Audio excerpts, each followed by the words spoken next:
All right. Hi, guys. Hello. Welcome to the podcast night thing. Hello. What is going on, guys? Welcome to the podcast. I'm here with Jake Phobia here. Today we're live on twitch.tv/JakePhobia. How's it going? It's good, man. How are you? Oh, God, I'm lagging. It's good, man. It's good. It's good. Do you pronounce Like your Logan Paul do you era. pronounce your name One-Legged Bandit or One-Legged Bandit? One-legged bandit. One-legged two syllables in the legged. Okay, I see. All right. Do you want to explain to everyone like who you are? Yes, I'm one-legged bandit. I'm probably, if you are on any scrolly apps, I upload to all of them. So the chances are, if you've seen a blue guy talking about phantom pain or cancer or anything like that, then it was probably me, because I was the first person to ever implement this into VRChat. Because there was nothing else, and I'm so happy that I was able to take my disability that I have in real life, implement it into VRChat, and use it as a way to motivate and to inspire other people who might be in the same or similar situation as me and actually develop on that themselves in VRChat too, whether someone's missing an arm and they want to chop that off, which there's a moderator in Furry Talking Chill, who's a moderator there, and he only has one arm, and he said that was a big inspiration to get him to do it in VRChat. So, and I have full body tracking as well, so I do have stump tracker, and I was about to stand ask. up on one leg.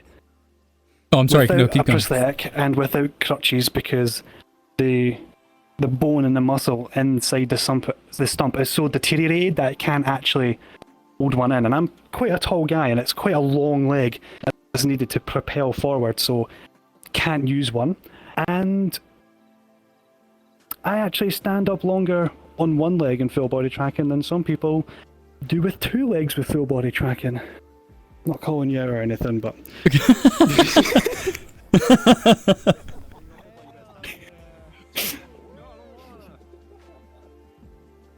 but yeah, that's a little TLDR for me. So do you have? So do you have like you have a tracker like on the stump?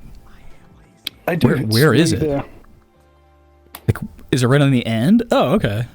So I'm kind of wearing shorts like this similar in real life, right? And what I do is I tie the strap in and around, so then it's pointing downward. So then gravity actually puts the stump down, kind of like it does in real life. Because if I were to like get a whole strap and tie it to the stump, first of all, it wouldn't really work, because it is quite a short stump. So when I'm waving that thing around, it will just fucking slip off and fire into True. whatever the fuck's in my room. So it's better to like actually tie it around the short, because it does give the stump illusion, because if it was tied up, it would look like this. True. That's true. Weird. Is that like a DIY thing, or was there like a specific product that you bought, or had like custom No, I just made? bought the track straps and just tied it. People, Gotcha. like they overcomplicate what it actually is. Like oh, you must have had to do so much work in Blender to like make a humanoid model and have it like be compatible with Unity. And I was like, no, I just went into the Unity, went into the armature, and went into knee R, and then turned in a 1 to a 0, and then it went. Oh, okay. So you made your avatar. That's why there's like a little vortex here, is because there is a tiny leg. It's just scaled to 0 in this little black hole. So there is a leg. It's just Yeah, all the armature for a leg is there. It's just, it's tiny. It's like looking at one of the wee stars in your body. It's there, but you can't really pinpoint what is what. It's true. That makes sense. Aye. Mm-hmm. Well, if you want, we can stand or sit. It's up to you. But yeah. Sorry, are your legs getting tired? Do you need me to sit down? Dude, I've been standing all day, but I will continue to stand. I mean, I'm fine standing. Okay, cool. Hold on. I have questions. I have questions listed. I guess, do you want to like, oh my god, I'm lagging. Do you want to like, I guess, talk about your story a little bit? You know, like, Aye. Where's like your boundary on like talking about like your amputation? As long I'm open to educating and telling my story about everything, as long as it's safe for work. That is literally it. Okay. Just no weird ass questions, please. like those type of weird questions. You can ask weird questions like how I ended up at the end of my treatment with more belly buttons than legs. I have 2. You have 2 belly buttons? Aye. Where's your second belly button? Here. The first one's here. Oh, what the fuck? I've never heard of that. They had to like drill a hole into my stomach to put a big feeding tube in because I was so malnourished, and literally at one point I weighed 40 kilos as a like 15-year-old, so Gotcha. I was like a skeleton. So they had to just keep pumping as many nutrients into me as possible as fast as they could, because at the rate I was consuming calories, I was also throwing them all up because of the side effects, because I was on 3 different type of chemotherapies and an experimental immunotherapy, which is actually banned in the US because it cures you. Nefermertide Oh shit. is banned in the US because of how well it works. Where are you from? In quotations, I don't want to get sued. I'm from Scotland. Scotland. Nice. So why did your leg get amputated? You know, what is your story? So when I was 15, I got diagnosed with osteosarcoma, which is bone cancer, and it happened in my leg. And I'll use my only leg to describe where. So in the just above your knee, at the start of the femur, there was a massive tumor. Like, I'm talking massive. And this thing had been festering for about 2 months. It just kept getting bigger and bigger. My dad thought it was just like a fluid build-up that had to get drained. So we had to make a doctor's appointment that took me to get an ultrasound, right? And if you're anything knowledgeable about the NHS in the UK, it does take a while to get an appointment for basically anything, because, you know, free healthcare, people are going to abuse it. It's going to take a time. It's not all like what the memes think. Like, it's true. It does take a while, right? So I get the ultrasound, and they're like, okay, we're going to give you an x-ray. I was like, oh, okay, sure. Let's do an x-ray, right? And take an x-ray, and they're like, okay, so after this x-ray, we're going to take you to have an MRI with contrast, right? And I see on the wall, there's like a waiting period for how long an MRI normally would take after an appointment. It said 24 weeks. And I was like, that's funny. I went for an ultrasound to an x-ray to an MRI with contrast all in the span of an hour. I was like, okay. And I go in and I come back home and my dad's like, you're not going to be going to school anymore. And I'm like, fuck yeah, I get to play so much Call of Duty.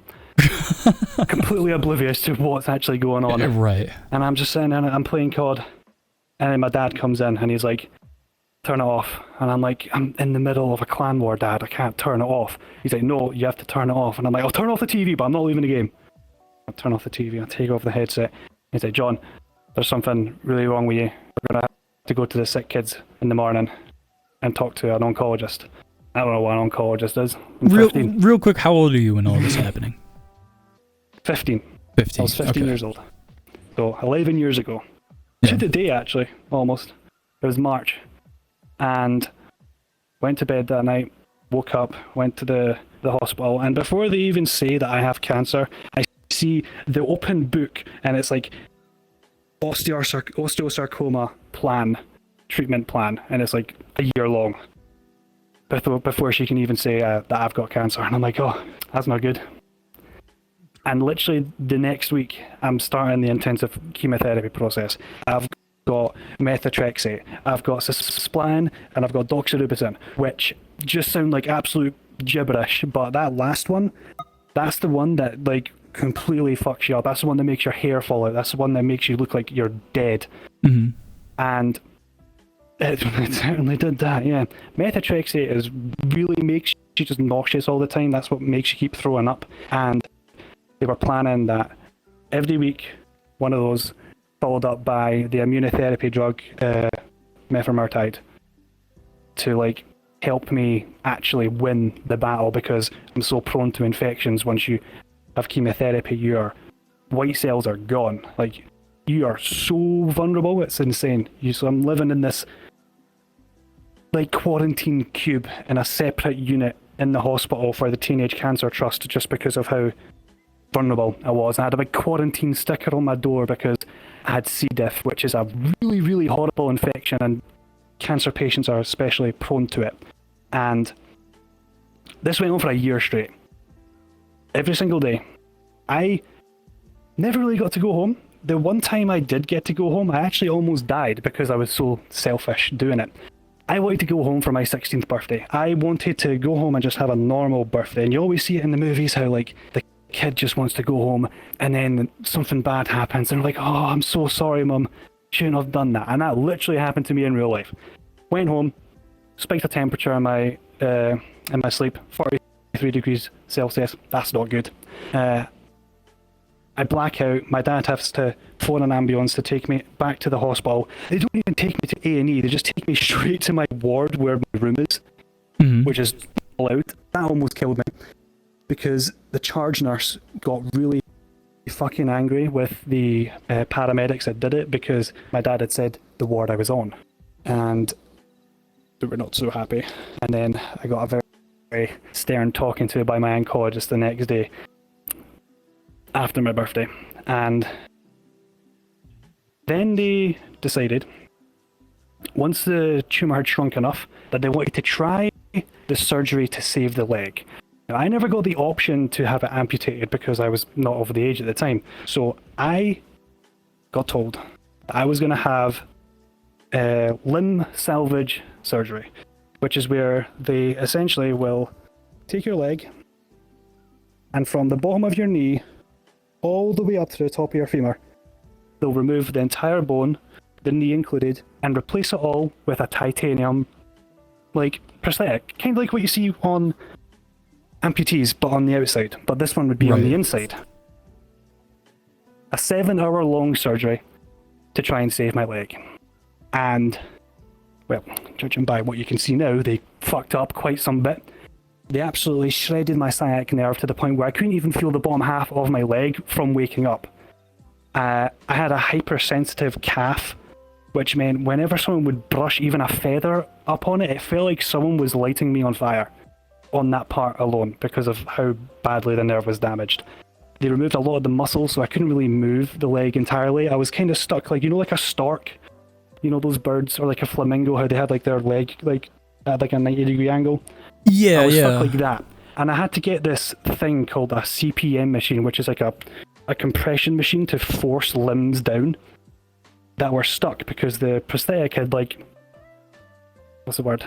Like, that's the one. Atrophy. So it was stuck in place. So they had to get this compression machine to constantly push down and try and leave way, which, by the way, felt awful. And this went on for 3 years. 3 years of constantly trying to walk on this leg. My foot, literally, whenever I would stand up, it would turn black because the blood flow was so bad. Insanely high risk of clots. And then I was like, one day I was like to my surgeon, can I just get it chopped off? And he was like, I'm happy you suggested that because I don't think this is going to work. And I was like, great, thank you. And then 2 weeks later, it was chopped off. Mm-hmm. As the reality of all this like sets in, you know, and you're going through this, what mentally is going through your head? You know, what are you thinking about during all this? I hope I don't die before I've had my first kiss. That would kind of suck. It was a genuine thought that was going through my mind. And also, I've always been a really optimistic guy. Like, I'm always looking forward to the future and like what I'm able to do.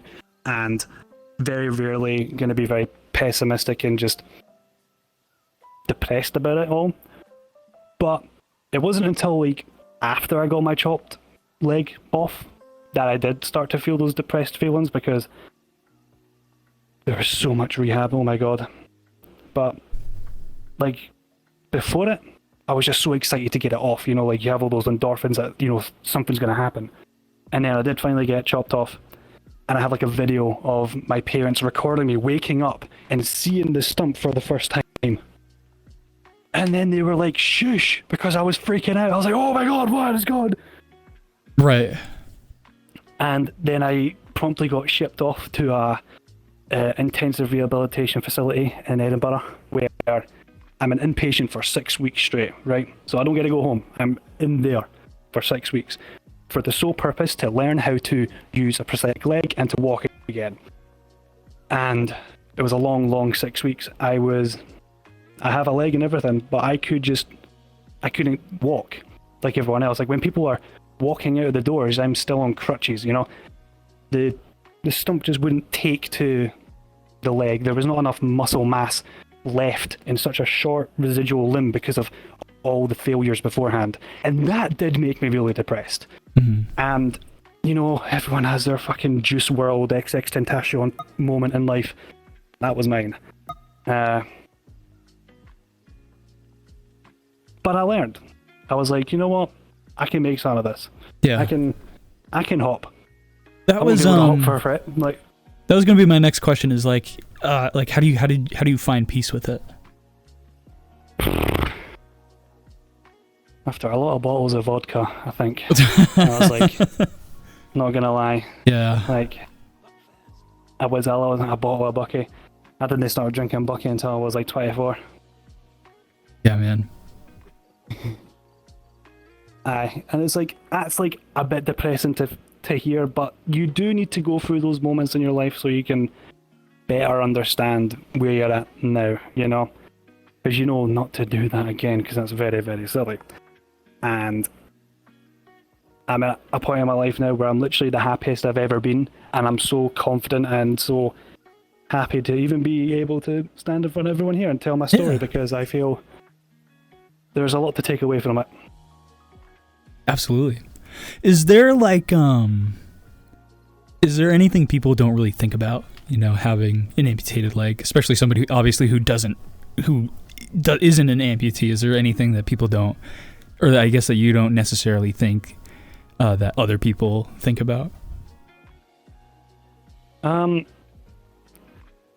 don't know what it is, but a lot of people think because I have one leg it means I have none, and that I can't do things like a normal able-bodied person would be able to, you know?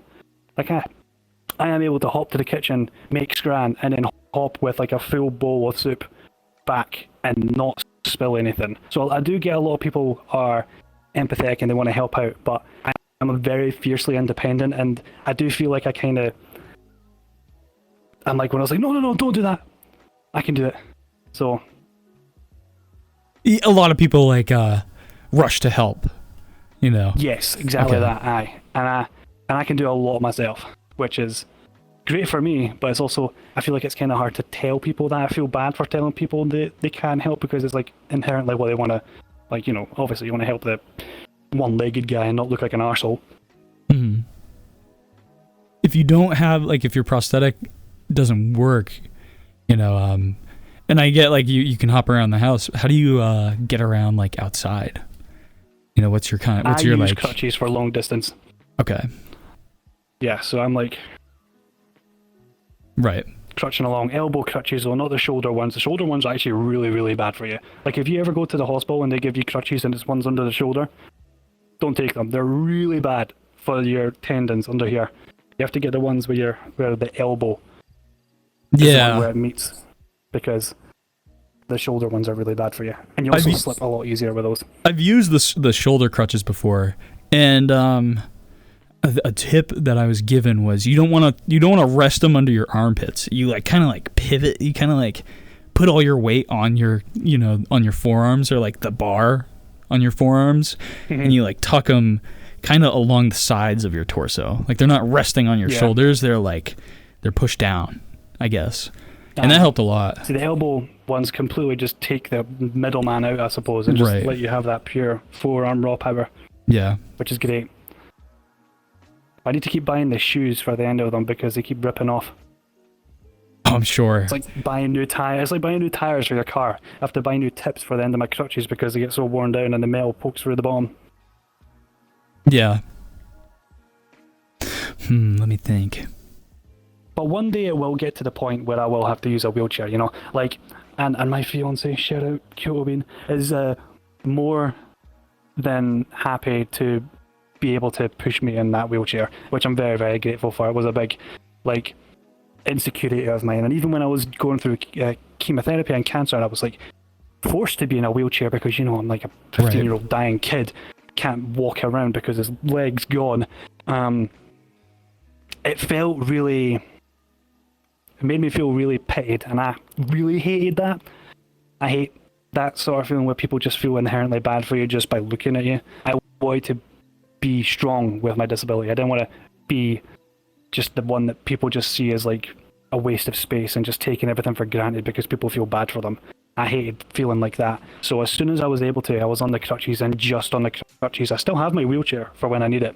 And one day I will need it. But until then, I want to be able to stand on my own foot and leg and do it for myself. Mm-hmm. And then I can say that I was able to, and I did. Where do you think, where did you start to realize there was like a light at the end of the tunnel? See, that's like, there's obviously your brain does block out a lot of bad things that happen to just save you from that. I don't remember a whole lot of my chemotherapy process, but I do remember a person called FaZe Jev. If anyone's watched Call of Duty, you'll know FaZe Jev. Jev's the man. Jev was my Make-A-Wish back in 2017 when it finally got to getting approved. And he was a YouTuber that I would watch every single night to keep me going. And because he uploaded every single day for the whole time he's been on YouTube, I knew that the next day, if I had just made it, I would be able to watch that video. Yeah. So that was the thing. Like my parents, my friends, my family, they were so supportive. But when they have to go home and when the lights go out and the TV turns off and you only have yourself, then you have to look for that external stimuli to keep you going. Right. For sure. At least that's what I thought at the time. Well, yeah. And I mean, in such stressful, drastic situations, of course we all need some kind of stimulus. We all need like some kind of, I don't like to use the word escapism, but it's kind of what it is.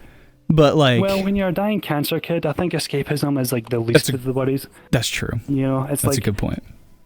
You're gonna want to have them be as comfortable as possible for the length of time that they could have left. You know, so I think that is a good idea.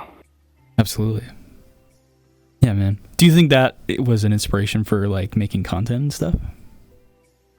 Oh, absolutely. He was the guy that made me make my like first like vlog, essentially. Like, you know, back in 2017, the whole vlogging was the thing. Yeah. And I did that. I was like Call of Duty cut commentary, vlogs, funny moments, you know, all that sort of thing. I was big in the competitive scene of Call of Duty. Like during lockdown, I was partnered with Facebook Gaming. I know. Just told him. And Mark Zuckerberg was absolutely screaming at the fact that he had a platform to compete with Twitch and YouTube. And when I got approved to be a partner, it meant I was exclusively only allowed to stream on his platform. But one thing that Facebook did was they had very good bonuses that the other platforms didn't necessarily have. So for Twitch, as you dreadfully know, you only take home 50% of your subs. So that means you get $2.50 for every $5 sub. Thumbs down. That's not good. Mark Zuckerberg was like, what if we made them keep 100%? And for every new subscriber, we gave them a bonus of $20. So for every new person that you got to subscribe to, you got $25. That's why I was able to afford a fursuit on my index. Do you still like stream that stuff, or is that over with? So that was a completely different like part in my life. That was you know, like how each Pokemon has a different evolution. Yeah. So like the whole cancer stuff, that was like evolution 1, and then the vlogs and the Call of Duty, that was evolution 2. That was a channel I had called Running Crutches. I know, kept up with the cripple names. And then I wanted to brand myself as someone for me, because I was always known as the guy who played with someone. You know, it's like, oh, that's the guy who was with FaZe Jev, or oh, that's the guy who streams with Marley13. Oh, that's the guy who did that with... It was always a secondary. I was always Robin to someone's Batman. Mm-hmm. But I wanted to be Batman. And so I did. I went onto a place where no one knew who I was, and went with the skills and the know-how on how to edit, record, and be, you know, myself in a place where I felt like I could truly be me. So I started uploading TikToks. And it started going up, and I was like, oh my god, this is crazy. And it gets to the point where I am now, and I am so happy that I was able to prove myself right, that I could be me, and people would, like, be inspired by the story and my acts for the good, and not necessarily known for being with someone else. It was always being me. And I like that. This is kind of a dumb question, but obviously getting to share your story is amazing. But for you personally, do you find that your amputation is part of your identity? Well, it would be. It always is. That makes sense. Every part of you is part of your identity. Just because you choose to focus on something more than, let's say, my left hand, doesn't mean it's any less part of my identity, but it's just the part that you want to share and tell. Nice. That's super inspiring, dude. That's super cool. It's like a lot of people will just be like, they'll take what the cynical was be like, yeah, you're just known as the guy who's got one leg. Well, what else are you good for? It's like, but that's the point. I want to be known as the guy with one leg, so then people can be inspired to follow in my footsteps, essentially, because I don't do any of that weird shit, which people that do that, do your thing, but I stand proud on the fact that I do what I do and the reasons why I do it. When you say weird shit, what does that mean? Okay, how do I say this without causing an uproar on Twitter? A lot of people are known for let's say the trolling scene. People are known to there's some harassment, yeah, but it's deliberate instigating. They know exactly the points to poke, and there's the whole boogeyman sort of thing. I don't want to be known as a boogeyman. I just want to be known as a guy who has one leg and be like, oh, yeah, that guy's cool. Yeah, man. That's pretty much how it is for the podcast too. It's just, this is the platform, I guess, to ventilate or whatever. Yeah, it's the same. Yeah, hell yeah, man. It's I just want to be I'm just a guy, world top, yaps for so long because I love to yap. I do love to Me talk. too. Well, you are in the perfect place to yap. I know, right? And I just love talking and sharing my story in hopes that someone who's in a really bad place can not necessarily see me as oh, well, at least I'm not that guy. You don't want your story to end up as that. You don't want to be known as the guy as pitted on, like I said earlier. I want to be known as the inspiration that oh, you took me out of a very dark depth. Your story inspired me to do better. Yeah, man. That's what I want. That's super cool. Do you have you seen any results of that? Have you gotten a reciprocal have you gotten the response of trying to share your message? Oh, absolutely. And it's so lovely to see so much positivity on platforms that you might otherwise think are absolutely abysmal dog shit. When I started uploading on Instagram, people are like, your comments are going to be the worst thing ever. And Instagram comments are actually some of the best things ever. And I've had so many comments of people telling me how helpful my videos have been to understand things better, especially when it comes to phantom pain and cancer, which is great because those are really hard topics for some people to talk about, because some cancer survivors are really, really cagey and they don't like talking about it because it does bring up a lot of residual trauma back up that they don't necessarily want to feel again. And I am so happy to not necessarily be unaffected by it, but be able to lift everyone up to be the voice for the silent majority, because it is a lot of people. Hell yeah, man. That's super cool. And I just, even in public worlds, when people say, even just from recognizing me from the videos, that fills my heart with so much joy. People really do not understand. I absolutely love to hear it because it puts a face to what otherwise would just be a notification or a number, because that's all you see on your phone, and people can get so wound up by numbers. But the one thing you have to remember is that numbers are infinite. In your head right now, you're thinking, oh, imagine I got 100 followers, that would be so cool. And then you get it. And then what's the first thing that you think after that? 1,000 would be great. And Exactly. it's like 10,000, and then it's 50,000, and then 100,000, and it never stops. Numbers are infinite, so don't dwell on them, because they're always just going to go up. Absolutely. I that's one of the first pieces of advice I give people who want to start content creation and stuff. It's never be motivated by numbers. Never. You know, it's great. It's sure. It's a nice dopamine hit, you know, when stuff works. But like at the end of the day, like you can't be motivated all the time. Exactly. Yeah. And it's so easy. Streaming does let you. Oh no, go ahead. You are able to turn off the concurrent viewer number on platforms like Twitch and TikTok. If you hover over the little concurrent viewer thing, click on it, disables it. You're not able to see it. That's true. So it's a great tool for people that are starting out, and because the worst thing you can do when you're streaming is having dead air. Dead air is time where if someone comes in, hears nothing, they're clicking off straight away. People who are already watching hear nothing, you've lost their attention, they're away. You always have to be saying something, even if it's just complete waffle. You just have to constantly be saying something, and that's like, it's a big toll, and not a lot of people can just think on their feet that fast, but it was a big thing I learned, especially when it was during my Facebook streaming era. You just need to keep talking, even if it's like, especially when you're playing a game, it's the perfect time because you just commentate over what you're doing and what you're about to do. It's amazing. It's a lot harder to do in like instances like this where you kind of have to really think of a topic and then hope people kind of like it, and then you yap for however long you want on it. That's true. Yeah. There will always be some kind of pause doing this, 100%. Yeah. Oh, right, there is. That's why it's then cut. You know, that's why it's then cut when it's posted. So, yeah.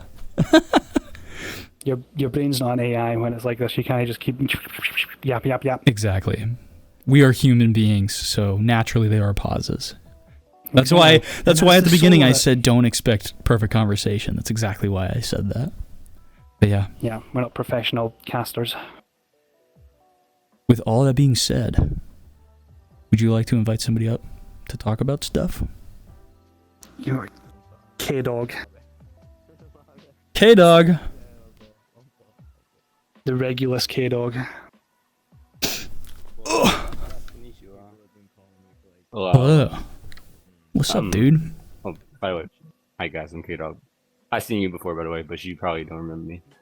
But I'm going to go on to a thing that happened to me recently that I wanted to get off my chest because I want to get opinions and like stuff to like to help. I own a group that is a bunch of my use content creators. 85 people in general in one Discord. Co-owner left with 5 people, and now the whole server is inactive. I want to ask you, how would I like regrow it? Because we're talking Boo, we're talking Katingo, we're talking other people that from different time zones, European time zones to non-American time zone. I just can't handle one time zone, 2 by myself. Okay. Do you have anything? Do you want to start? So for the groups, the best way, honestly, on God, if you want to advertise your group, if you want to grow it, is to just start public instances of popular worlds like this one. Especially for if it's Mayu related, definitely like a Furry Talk and Chill. You just start groups, and then when you are moderating it, or you have your friends there, and like a lot of these groups, how they get so big is because they have people that sit and spawn, and then they'll just snipe people coming in, invite to group. That's you, invite to group. And it starts to grow, and people that accept it will then inherently get the notification of a group instance starting, or even when it says like group instances in the social menu, and that'll be the first one that comes up.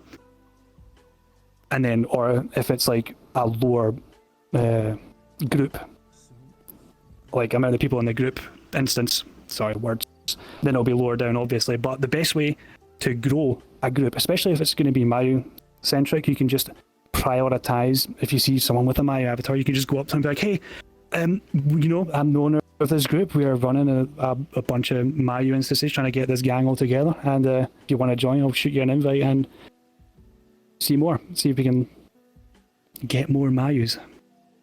Oh, I Which got is like at funny. least 500 almost right There you go. already, but I've been trying that for a while. It just ends up every single. Well, I need more moderators. That's why. But every Aye. single instance ends up getting toxic because I do host it in FTech. So there goes one reason. Yeah, there's your. I was going to say that's your issue. You have more trolls than actual people that want to like actually join it. So I do find out Furry Hideout is like, I know you can't say the word mature and Furry Hideout in the same sentence, but you would definitely find more people that are willing to moderate because they are kind of more chronically online in that space. I can say that. I've been playing this game for like 3,800 hours in the past 2 years, so. And I just public world hop. I don't go into private instances. I'm like I'm a veteran hopper. In more ways than one. But my advice to you, would be getting on the group instance grind. And I'm sure you'd find a lot of cool people there and even like meet new pals. So like even if you didn't essentially get what you wanted by the end of it, you'd have new friends. Open new doors. Yeah, it did open a lot of doors actually. Actually did. Or even like games. I don't know what games people like because I said Murder 4 was bad in one of my videos and someone didn't like that. Games that can hold a lot of capacity are also good as well. Like when I first started my group, I did a lot of prison escapes. It's a good mix of like interaction, but then also actually playing the game as well. It's understandable. Now this is my second question. What motivates you to keep going? What motivates you to keep going mainly?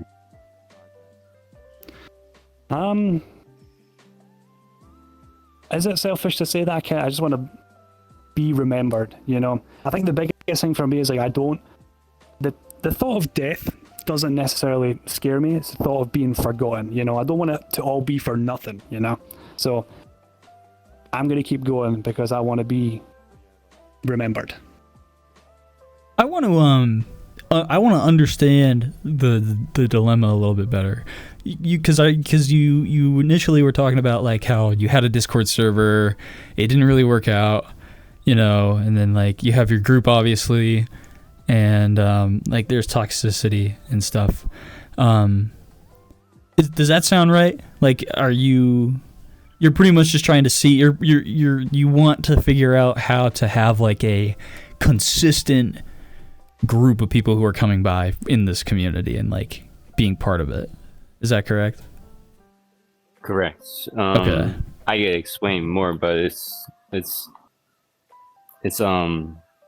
you want me to get to that part? Explain like fully, but I didn't want to bring no names into it because. So yeah, you don't have to bring names into it. Now. All right. Well, I think in terms of the mentality of it all, you know, instead of thinking of it as a loss, you know, in whatever aspect it is, at the end of the day, it's also a clean slate. You know, you kind of get a fresh reset, you know, to rethink things based off of what you've learned. So, in exactly what Bandit's talking about, like that's perfect. Yeah, whatever you can do to like engage people to want to be part of this, you know. So, as long as your mentality on it is in fact like a fresh start, it's a clean slate. Like that's, you know, that's kind of that's where my mentality would be, trying to think about all this, trying to start. But yeah. And then also ditto everything Bandit just said, because he said it perfectly. And I totally would have stuttered and paused and said a lot of ums. When I started, let's say TikTok and stuff, I'm gonna be completely honest. When I seen you, Bandit, I was like, that's interesting. I have never seen that before. And I said, I'm gonna watch some of your videos. I'll watch some of your videos. Say, this makes me want to make TikToks now. Aye. And I'm starting. That's what I love to hear that. That's like what I want to hear. It makes me really happy that I was able to inspire you to make content, because it's a lot of fun. And it's like, I did make a video on saying it, but like, just as long as it's not AI, for fuck's sake, just upload whatever you want. Like, it's not the Oscars, it's not a variety showcase, you're not participating to win a Grammy. Just make what you want to make, whether it be a lip sync fucking slop trend video or an actual educational video. Do it because you want to have fun. Like, when I first started making YouTube videos, it was literally just funny moments on Call of Duty with my friends, because I wanted to make the content and be able to have it and look back on later in life. And I'm able to now. In 2013, I was making Call of Duty Ghosts funny moments compilations, and I'm able to look back all the way then now. And it is really an eye-opener in like the maturity and the stages you go through, especially when you consistently upload throughout the years. So I'm very glad that I was able to inspire you to do that, and you should keep doing it, even if you're in a little bit of a rough patch with your group there now. But you can also use social media to, boost that group as well. Have like, are you a Mayu? Then you're going to want to come here, sort of thing,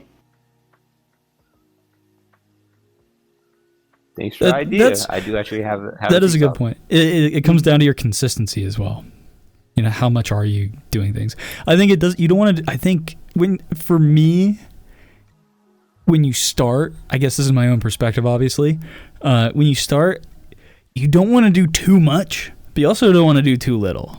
You got to kind of find a sweet spot, and exactly what Bandit's talking about in the sense of like, you can draft. What's that?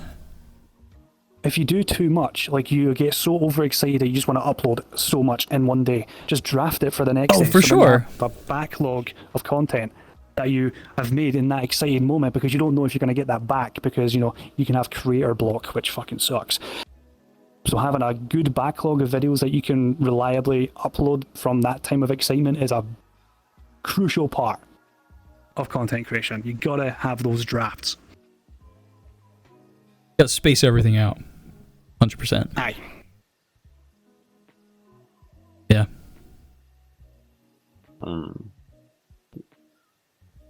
Yeah, speechless. That's all I can say.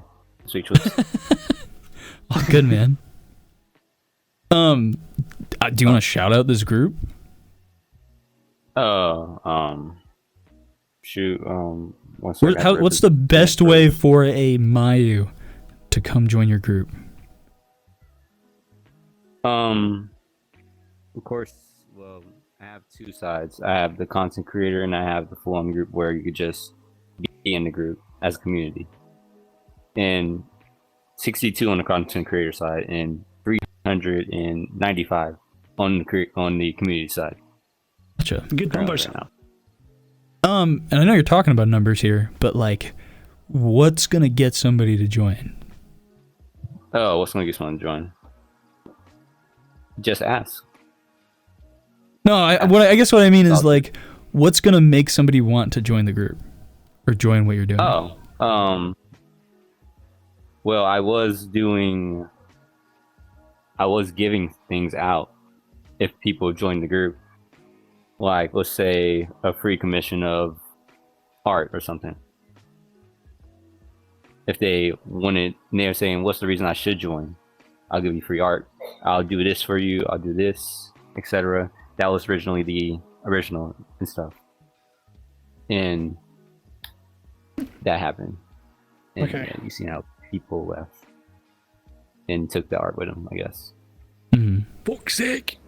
What do you loading into? This is delaying my funny. Oh.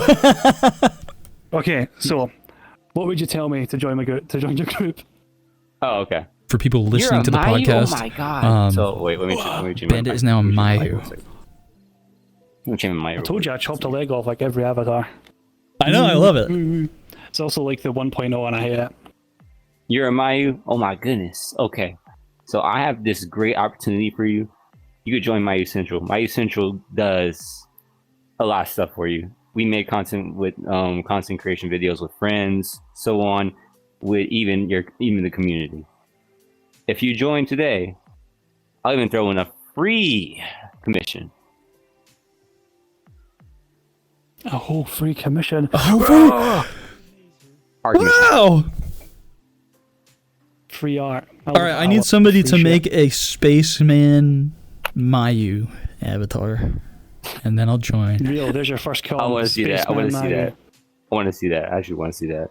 I'll be entertained. I will say this about giving out free art, because I used to do that in my younger days. It can add up so fucking quick. All of a sudden you have all of a sudden you have 20 people who want something, and that can be so overwhelming, you know. Yeah. Oh. Do you want me to do the math for you? Why? How much does it cost me? Like, how many people are waiting for a piece of art from you? Oh no, I gave them all their art. It was like cool. $80 plus 50 or $80. Damn. Gotcha. I was dedicated. Hell yeah, brother. During the last year. Hell yeah. I made it in June, by the way. Last year. Nice. Okay, dog. Is there anything else you wanted to talk about? Not really, but I want to say it's nice to meet you both. Of course. And I hope you have an absolutely great day. You as well, brother. And you too. Catch you later. Bye. Give it up for K-Dog, everybody.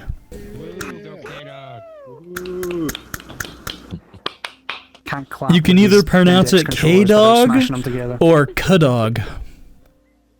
That was a dumb joke. You just call me K-Dog. K-Dog. It's crazy. That was lame. K-Dog, but they're a cat? I don't know. Oh, that's true. That's a good point.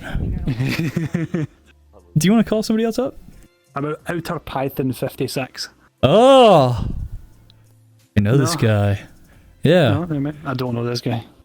I have been on the podcast 2 times. He has. So this is. I'll give you context here. This is why I let you pick, because then it's for you to just. I always leave it up to like the guest co-host to pick, because like even if somebody's been reoccurring, like it doesn't matter, you know. So Python here has been on the pod before. Do you want to explain it? Which one? All of it. Was kind of it doesn't matter. One night we were all drunk. You know, I love getting drunk every night on VRChat. Who knew? You know. But we were talking about. What were we talking? Okay. Oh my gosh, I'm lagging. Oh, I'm lagging really bad. We were talking about stories involving animals, right? Yes. I was telling the story of where the snake was in my mom's bedroom, and I was scared. I was maybe 14 or 15, and she's like, "Oh my God, there's a snake in my bedroom." And so I come in there, sure shit is crawling on a dresser. And so I grab it by its tail, and I don't want it biting me. So I'm just swinging it by its tail around till I can get outside, and I chuck it in the yard. So that was a pretty fun one. And then the one me and you did together where I was talking about my job. I'm a 911 dispatcher. I don't know what y'all call it over there. 999 or 9999. So, which I actually worked today for 2 hours, which was fun. Yeah. I'm sure there's some amount of crazy stories that happen just being a dispatcher. Yeah, you know, you kind of get desensitized to everything. I feel, you know. So, but yeah.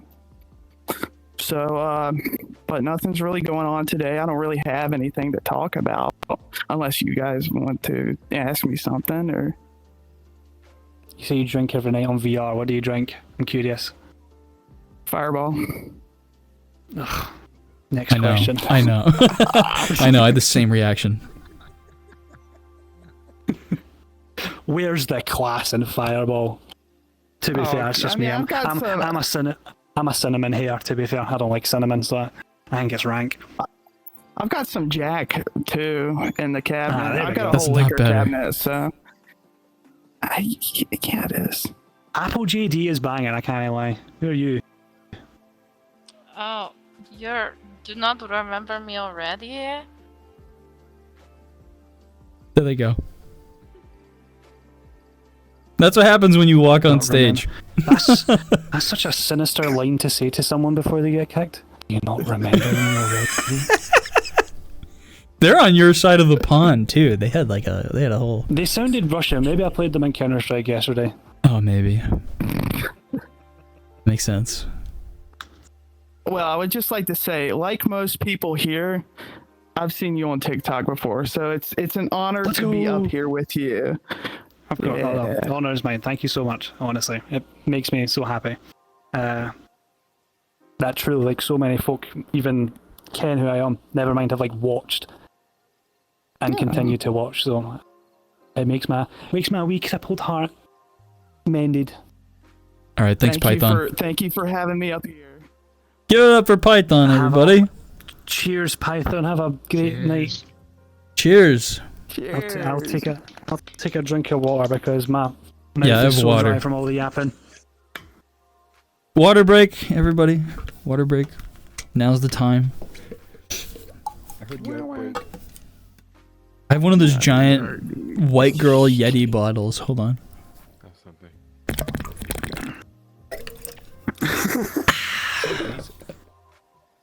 I know. Thank you. She's a Hydro Flask girl. A Hydro Flask piss me off because I've got a water bottle. It's fucking massive, right? And it's like big metal one, right? If I knock it over, it doesn't spill out. It's just amazing. And then I took that mentality when I went to visit my fiancé, and I got one of the Stanley flasks, and I knock it over, and I'm like, oh, whoops. And then the water just starts spilling, and she's like, "You're the water? Are you gonna clean it up?" And I'm like, You're like, oh shit! "Oops." Oopsies. Yeah. Alright, you want to call somebody else up? Who here has like a? Who here has? I have avatar calling on. Everybody's a rhombus. I don't know if you can see everybody. I have Abby's on for everyone. You do? Except Okay. visitors. Aye. Okay. Yeah. If I like to feel immersed at who 7 here frames like a second. who here has something they want to talk about? Just raise your hand or jump or something, and then Bandit can pick on you. Come on, Pocket Beat, come on up. Come on up here. I can talk about absolutely everything and anything you want to talk about. I have like an what is endless this? loop going on. I need to like show your avatar fully to Oh my see if gosh. I'm like, actually seeing this I right. won't hurt you. I I'm see not why intended to hurt you are a phantom, biblically accurate phantom angel. That's wild. Yeah, thanks. Aye, I drew it so what's the myself. story behind this? Because this is crazy. This? I a like good pretty way. things. Where does like the pretty head things. come I from? made that.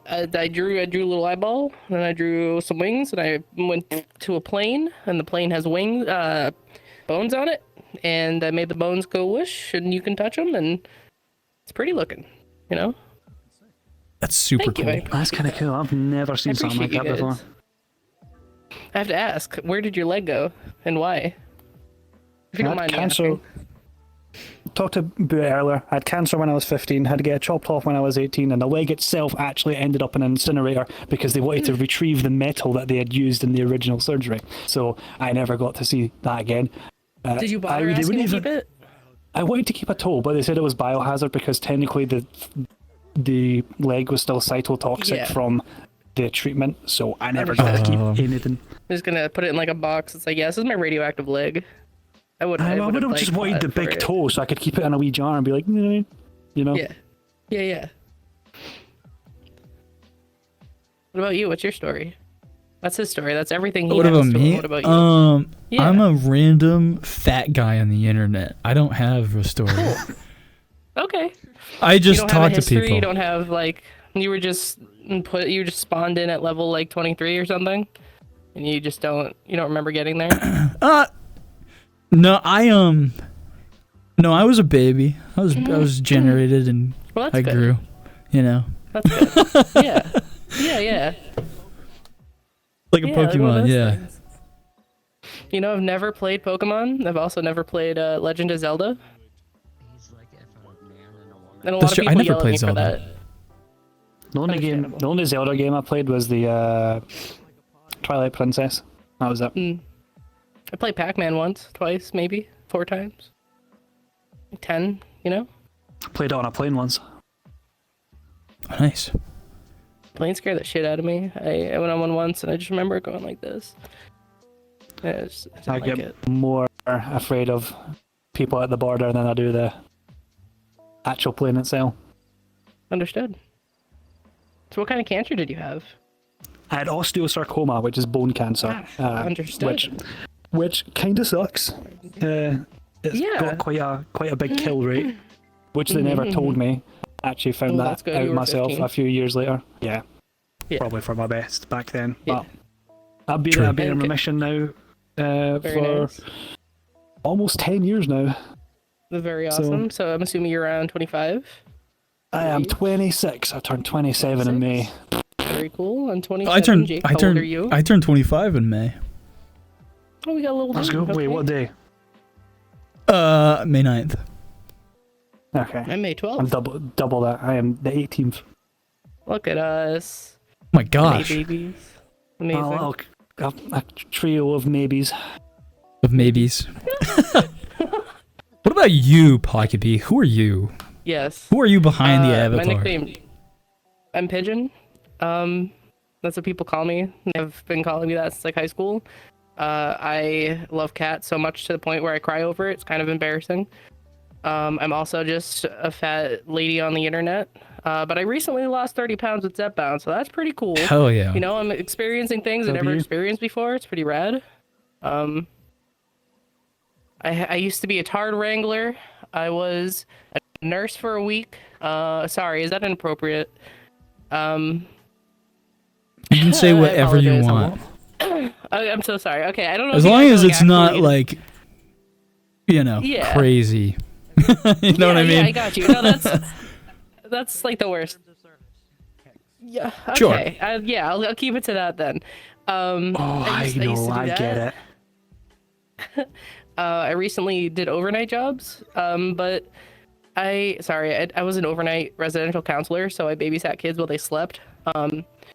They fart a lot more than you think they would. They also demand snacks, and if you don't give them snacks, they will start like shitting themselves. Not literally. Wouldn't recommend it. I don't think I'm ever gonna work with kids again. But yeah. When I get a little zooted, I'll just talk about. I won't stop. So I'm just kind of waiting for that to kick in. Nice. I really like pasta. If I could have any superpower, I think it would be like Green Lantern's ring, because then you can just do everything. You don't have to have only one superpower. You can fly, you can lift stuff. That's true. Yeah. Yep. See, I'm thinking. I don't know. What else do you wanna? What do you guys usually talk about? I don't know. This? That's my first time here. Understood. Okay. That's interesting. So, I didn't know that's supposed to go away in terms of like farting a lot and wanting snacks and all that. I thought that's just humans. Yeah. But they're like extra angry, extra spicy. Oh, okay. All right, that makes sense. Yeah. Bit shorter, on the short side. Where do you think people go when they die? So I was raised Catholic, but I definitely hope that there's something of an afterlife or heaven. It would be pretty cool to just live in nirvana forever. But realistically, I know what happens when we die, just minus the spiritual stuff. So like, I'm okay with it. It's comfortable. So either heaven, hopefully some sort of positive, neutral purgatory. I hope. I don't like reincarnation. I don't like the idea that if I were to be reincarnated, I would want to be a domestic loved fat house cat. Dude, so true. You have a domestic. My fat fiancé house has one cat. of those, and his name's Gerald, and he's so fat and he's so funny. What color? He's grey. Oh, amazing. Like just all gray, or like white spots, or what? Nope, all grey. There's a white spot on his chest, right, babe? That's cute. That's so cute. Please give him a forehead kiss for me. Yeah, he is. hear that, Kyoto? You have to give him a forehead kiss. Right now. No, he's in VR. That's hard in VR. That's true. He's probably somewhere else. What about you, Nah, he's Bandit? not in Where, the room. where do you So where do he's you, somewhere. where do you think people go when they die? Not very like. I wasn't raised in any spiritual manner. I was raised in a household where I will think for myself and I'm accepted for who I am, sort of deal. Like I wasn't raised for a certain religion. I wasn't served like any like scripture to like, you know, follow. The way we Well, that like was it. mine. Good job. So it just goes black, and that you just kind of keep living to prolong that, you know. Which would be kind of cool if, like, you know how in like Futurama they have like the cunts in the heads. I would be one of those. It's a head and a bowl, so I can keep yapping, and it'll be everyone's problem. Should be your head, and then your Yeah, leg. just my head. As long just the stump on the other side. Yeah, no, the stump. Maybe The stump is way separate better. boxes. The stump can be sentient as well. So he's like, I've got my head and then the stump. No. That's true. I like that. Yeah. It's like a lava lamp, but it's a stump instead of the little fucking gooey ones. That's perfect.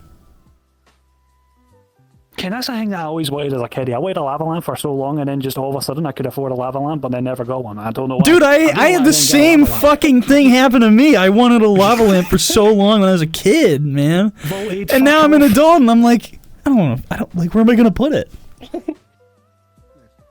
I feel like I'm you're just glad too big that of a wasn't fire just me. hazard. I feel like I'm a little Ah, baby the- though when I think that, but they're just spooky, you know? They just get so hot. You ever been near one? You ever touch one while it was on for a little while? Aye, they are hot. I get that that's a point, Yeah. but like that's spooky, you know? I have 3 cats, 2 of which don't have all their legs. I don't know if that's a great idea. Twinsies.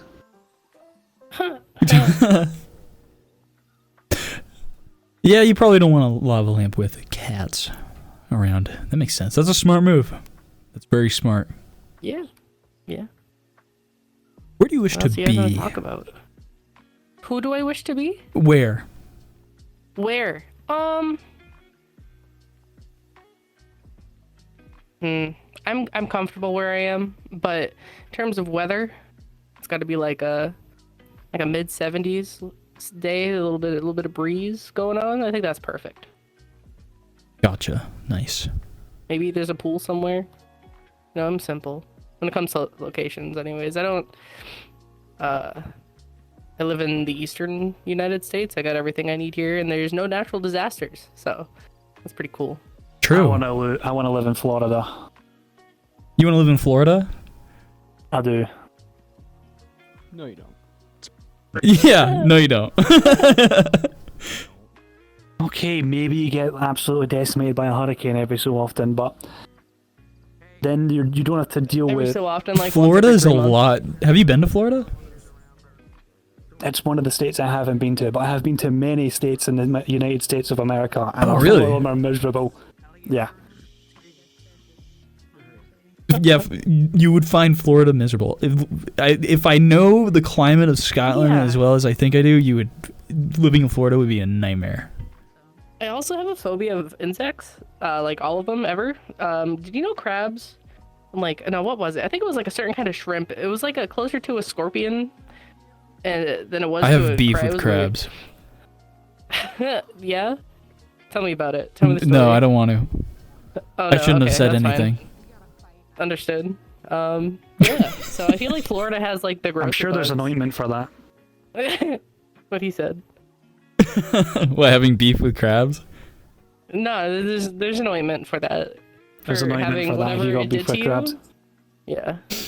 Whatever sensitive area it might have been in. Well, You know? send me the Amazon link. All right, get on it, Bandit. Me? You're the one that brought it up. Ba-dum-tsh, you know?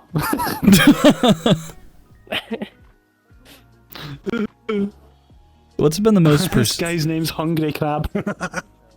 Oh yeah, yeah. That's my buddy. Actually, Why is Crab's a Broncos good like buddy a of mine. forward slash? Same with Funky. Really now? Is that who you have beef with? Is that the joke? Am I slow? Is that What? No. no, not you. No, the beef. their Thank name you. just so happened to be Crab. I didn't Oh, so realize they're until not right actually now. friends. I wouldn't notice that. I'm slow, so.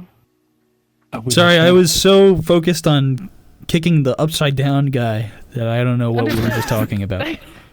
Yeah, what question? You asked me something, and then he pointed to crap. What is the most persistent thought on your mind lately? Hmm. Can you scoot in a little bit? Just a little Yes, bit? I can.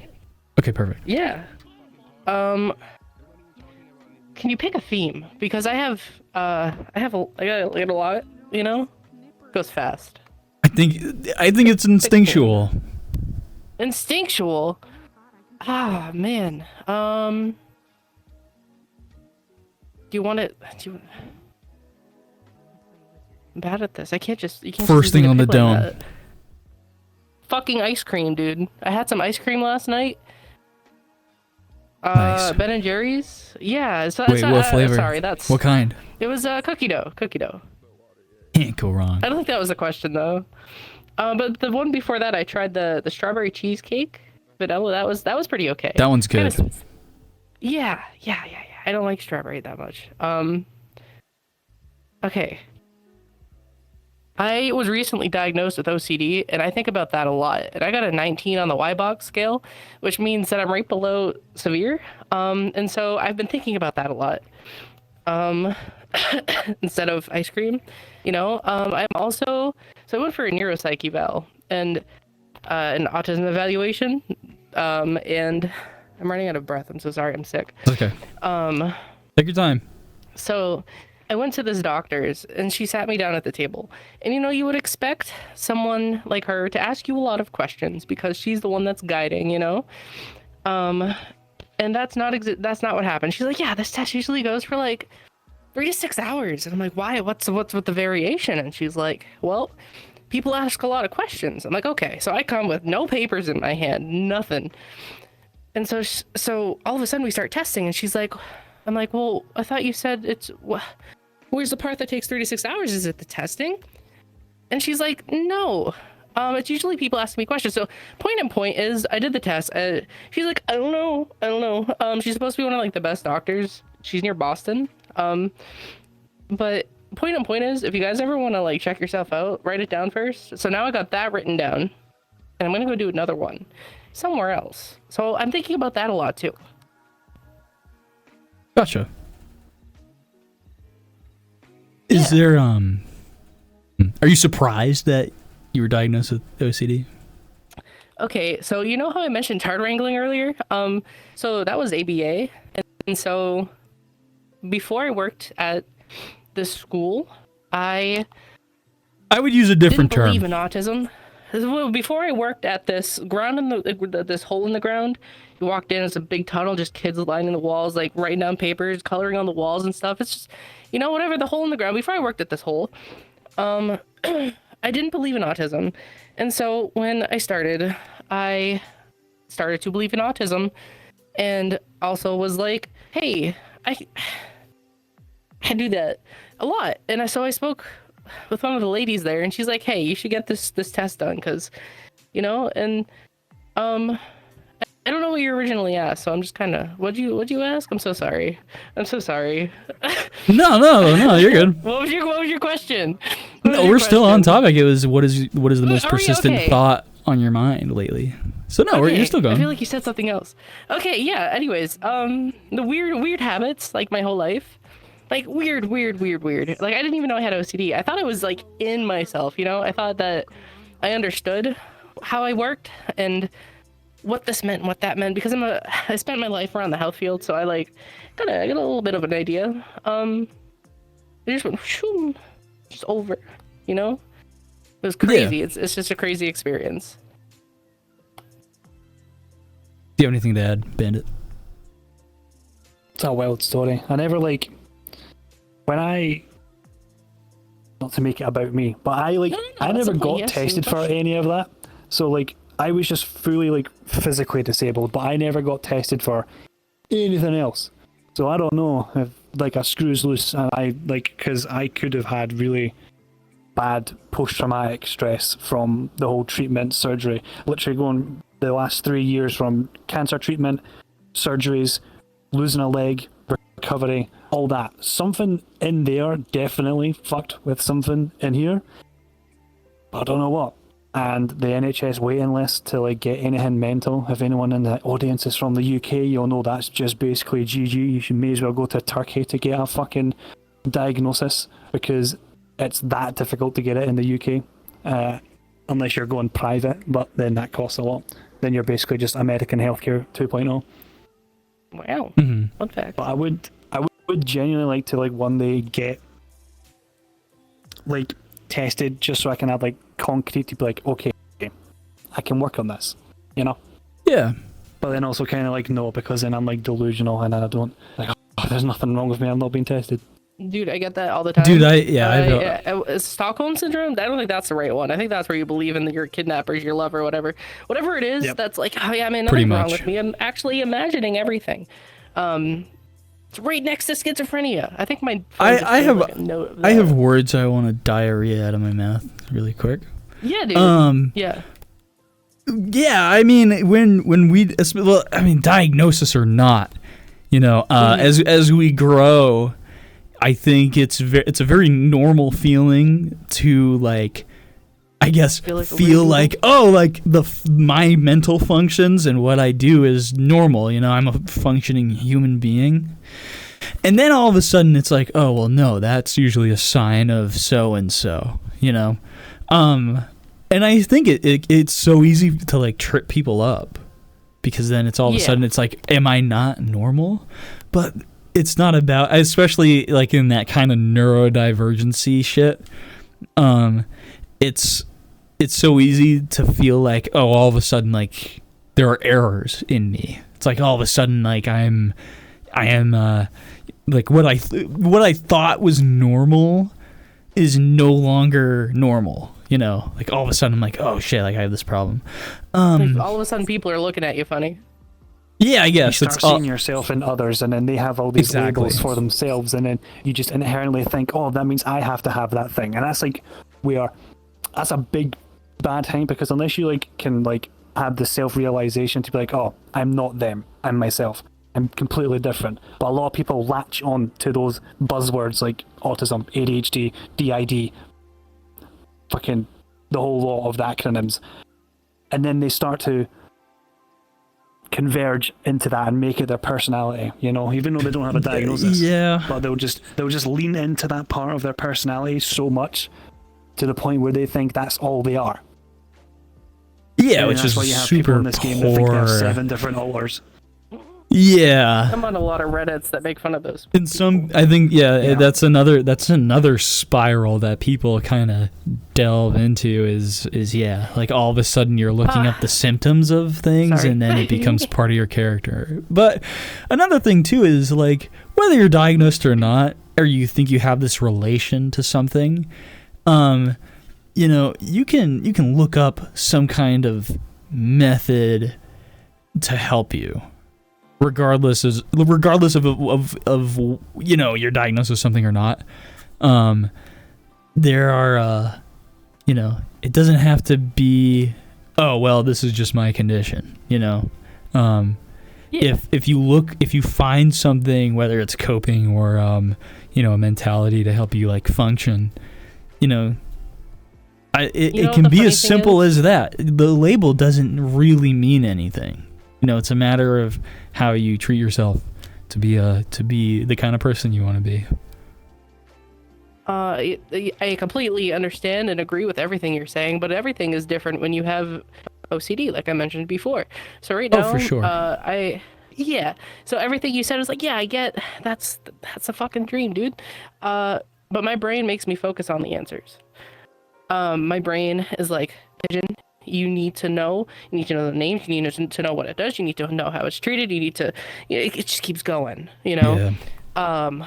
And so I have to, you know, the recommended therapy for OCD is DBT and ERP therapy. But what? I just pressed a button. So sorry.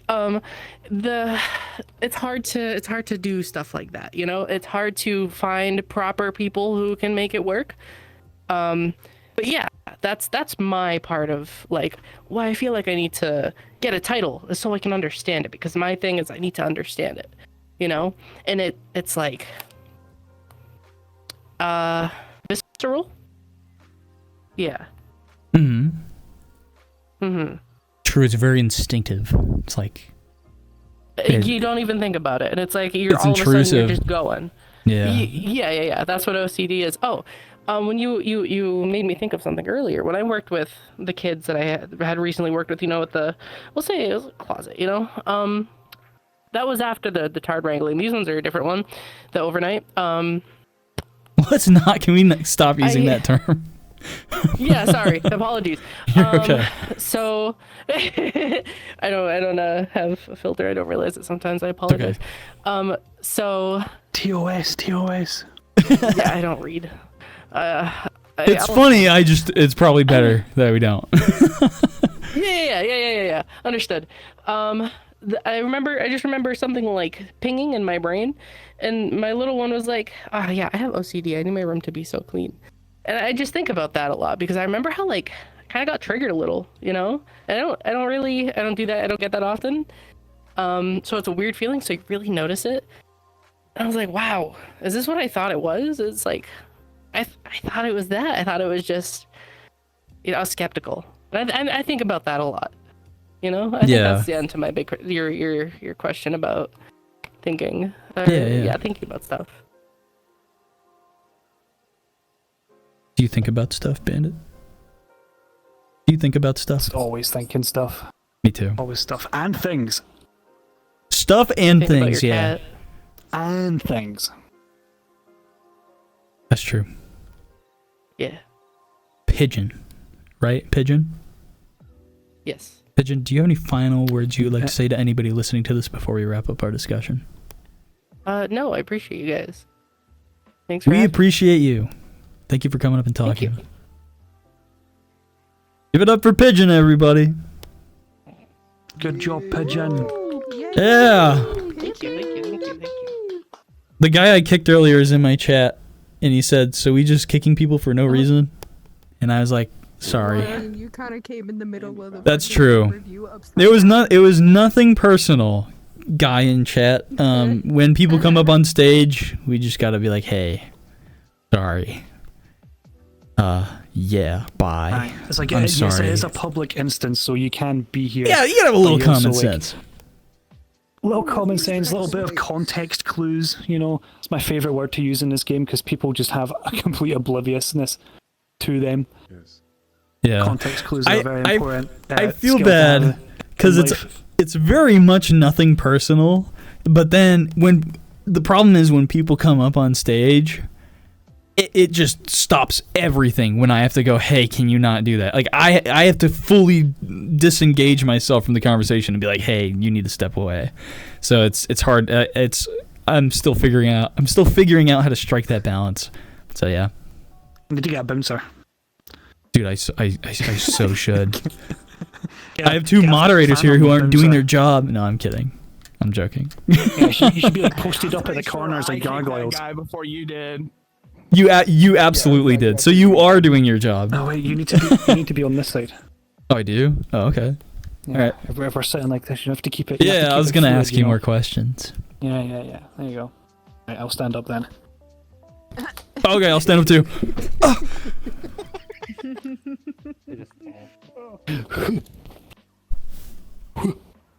Oh gosh. Do you want to invite Kyoto up here? Do you want to come up, babe? I have questions for both of you. I don't mean to put... If you don't want to know, that's okay. Hi. Hi. Who are you So this is for the podcast? This is Kyoto Bean. Oh, wow. Who am I? Kyoto. Hi, Kyoto. Hi. How do you two know each other? Well, this is my fiancé. literally just finished doing this texture for the Maya like before we got on. You know how I said I was uploading on Uni? That's what I was uploading. Yeah. Oh, cool. Nice. Looks rad. So we met like a year and a half ago, more than that now. We met at like FWA 2024. And yeah, just in passing, you know, like we had a little chat and then we caught up again in like a completely by chance random ass world, partying in VRChat, and like I don't know, I just heard her talk and I just was like, oh, she sounds nice, and I got good riz and now she's my fiance. Did you guys feel like did you guys have like an initial connection when you first met? Or was it kind of like later 100%. on? Oh yeah. Yeah. No, like literally, like so, absolutely, like yeah. for the immigration process, I have to prove to the US that I have a bona fide relationship with Kyoto, right? Which means it's not just like a green card scam, and I'm not just like a random dude just wanting to be a US citizen. And we have had over 40,000 messages from when we met to now, and we haven't had a day where we haven't spoken to each other since the day we met. It's awesome. I love that. So what does what does love mean to you guys?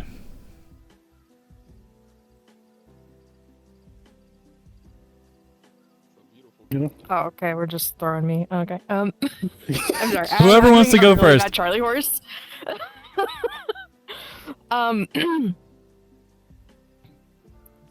Gosh. If you need a sec to think, that's okay. I don't really know how to like put words to it. I mean, it's just love to me is just a constant, you know, it's never going to be 100% all the time, you know, like every relationship, every person, like your person, you're not going to be 100% with them all the time. And they're not going to be 100% with you all the time either. But at one point, one of them will always be 100% to give that other percent that the person doesn't have. And it's a give and take always. That's what love is. But like, I don't know where. Sorry. No, you're really good. Awkward. I'm sorry. I don't like talking to people. I'm really sorry. You're totally fine. No, that's good. No, I agree. Yeah, love is the effort you put in to you know the person that you love, right? Love isn't just simply words. You know, it's not simply affection. There's so much more to it because it's a commitment. So yeah, no, I 100% agree. Right. Yeah. What about you? What about you, Bandit? It's what does love mean to you? Love, to me, it's like just the fact that you can be so content, but be as happy as you were when you were at the peak, you know? So whether it's like the most intense, like romantic date that we could have ever been on, and you're so ecstatic and you're so happy because it went so well, you're just as happy at that peak as you are when you're just laying in bed getting ready to go to sleep, and it's just that content warmth of being with your person. Mm-hmm. Like you can love Culver's, right? You can love a cheeseburger, right? But it's not the same as like a love for a person, obviously. But that like endorphin you get when you bite into that fucking cheeseburger is the rush I feel every moment I'm with Kyoto. Like it's just that constant dopamine, it's that constant like happiness, like a smile never fades from my face. It's just such a genuine love. Yeah. It's I guess would you say it's unconditional in a way? Yeah. Yeah. It's absolute. I think true love kind of has to be unconditional, you know, especially well, yeah, true love has to be unconditional, you know, and it obviously goes both ways, right? But one person can have unconditional love and the other person doesn't. And that's a whole can of worms. Would you say you have unconditional love for Bandit? I know that's a crazy. Oh, okay, all right. As that was coming out of my mouth, I'm like, that's a crazy amount of intensity to put on somebody to ask that question. So sorry about that. 100%. Okay, no, cool. You're fine. Cool. Yeah, definitely like in given our like relationship and like immigration and whatnot, like you're putting so much on the line to move somebody across the country to a different country. Like you have to submit all your financial information. Like you're essentially like giving your life in a contract to the government saying that I'm going to take care of this person until they become a citizen. Yeah, people were complaining about the Discord verification. Wait until you have to submit a K1 visa. Yeah. Yeah, dude. Oh my gosh. You just have to. You're like spread eagle to the whole government, and they know everything about you, every little bit. I feel like when you're born, you're spread eagle. I would do it 100 times over. I would do it 100 times over. Like that amount of like stress and whatever it is, it doesn't matter to me because at the end of the day, he's gonna be here, and that's the best part of it all. Yeah. And we don't let anyone get in the way either. Like we have countless times where people are like, why would you want to move to America in this state of age? And it's like, I don't give a fuck, to be fair, about that politics right now. All I care about is being able to move and be with her, right? I could not give a fuck what you see on Twitter. I could not give a fuck about the financials of that. I just want to be able to be with my soulmate, and I'm going to do everything I can to be there. Oh yeah, dude. What are your guys' like goals for each other, with each other, and then well, no, I'll just start with that. What are your guys' goals like as a couple? I mean, obviously with the immigration and stuff, but like what else? All right, well, once the whole process is finished and it's all approved, we have 90 days to get married. So it's like literally 90 day fiancé, literally the next day I land, I'll be going down to a town hall and we'll be getting married. We'll have, all that, and then we'll have like a separate ceremony, which is like for close friends and family and stuff. There might be like a silly VR one, but we don't know yet. Mm-hmm. I feel like we're quite traditional minded. Like we are, the VRChat straight monogamous couple. I know.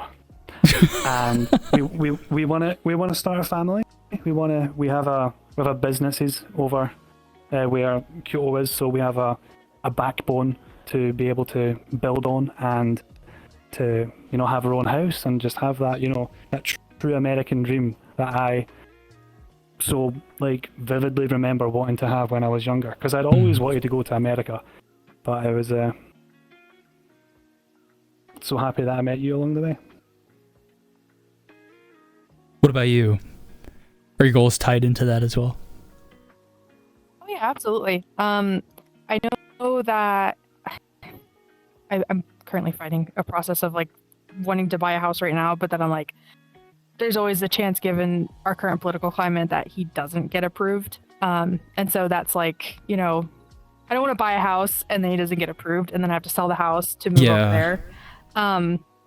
So I guess like the goal is to get him here and then house after marriage, of course. And then we definitely want to start a family, but those are goals, but they're all up in the air right now. I don't know if Bandit had told you, but I recently got diagnosed with cancer. And I read about that. Specific cancer. Yeah, it's a specific cancer that is unfortunately going to potentially affect my ability to have a baby in the future. So we're just kind of waiting to see if it is going to have like a full effect, if the surgery is going to affect that at all. So everything's just they're huge goals. Absolutely want them to happen, but it's just, we don't know if they'll end up happening or if they'll come true. So I'm a super flexible person when it comes to change. And I'm always like ready to jump through a hoop if like our goal isn't going to be met. And it needs be just changed a little bit. Like if you, we're both very optimistic, and there's always going to be another light at the end of the tunnel. Like some people, they just have an absolute goal, and then once it falls apart, that's it. They're miserable. But we have backups for backups for backups. We're always prepared for what life is going to throw at us, because that's all we can do when we're waiting, is just planning. Yeah, absolutely. This is going to be a very generic question, but I think a lot of people in VRChat don't think about this, or I guess just people in general when they're thinking of dating. How well do you guys communicate with each other? Just about anything, you know. What are your guys' talks? I guess. Not going into context. I mean, just, what is your communication like with each other? Well, like I said, we've texted every single day since we met, so there's not been any like cold shoulders for days on end, or like when like I hear like of couples like they just legit block their partner and then don't talk to them for 2 days straight and then just appear back like nothing's happened. Nothing crazy like that. We just talk it out like a rational couple would. We're not scared of problems because we know they're going to happen eventually. So it's better to just deal with the problem rather than letting it fester and it completely blowing up. Oh yeah, for sure. This is awesome. People understand that because they do get a lot of, and they're very insecure about their own feelings, and they feel like if they say something, it's just going to exacerbate it and make it worse. But them not saying anything is what's making it worse. Yeah.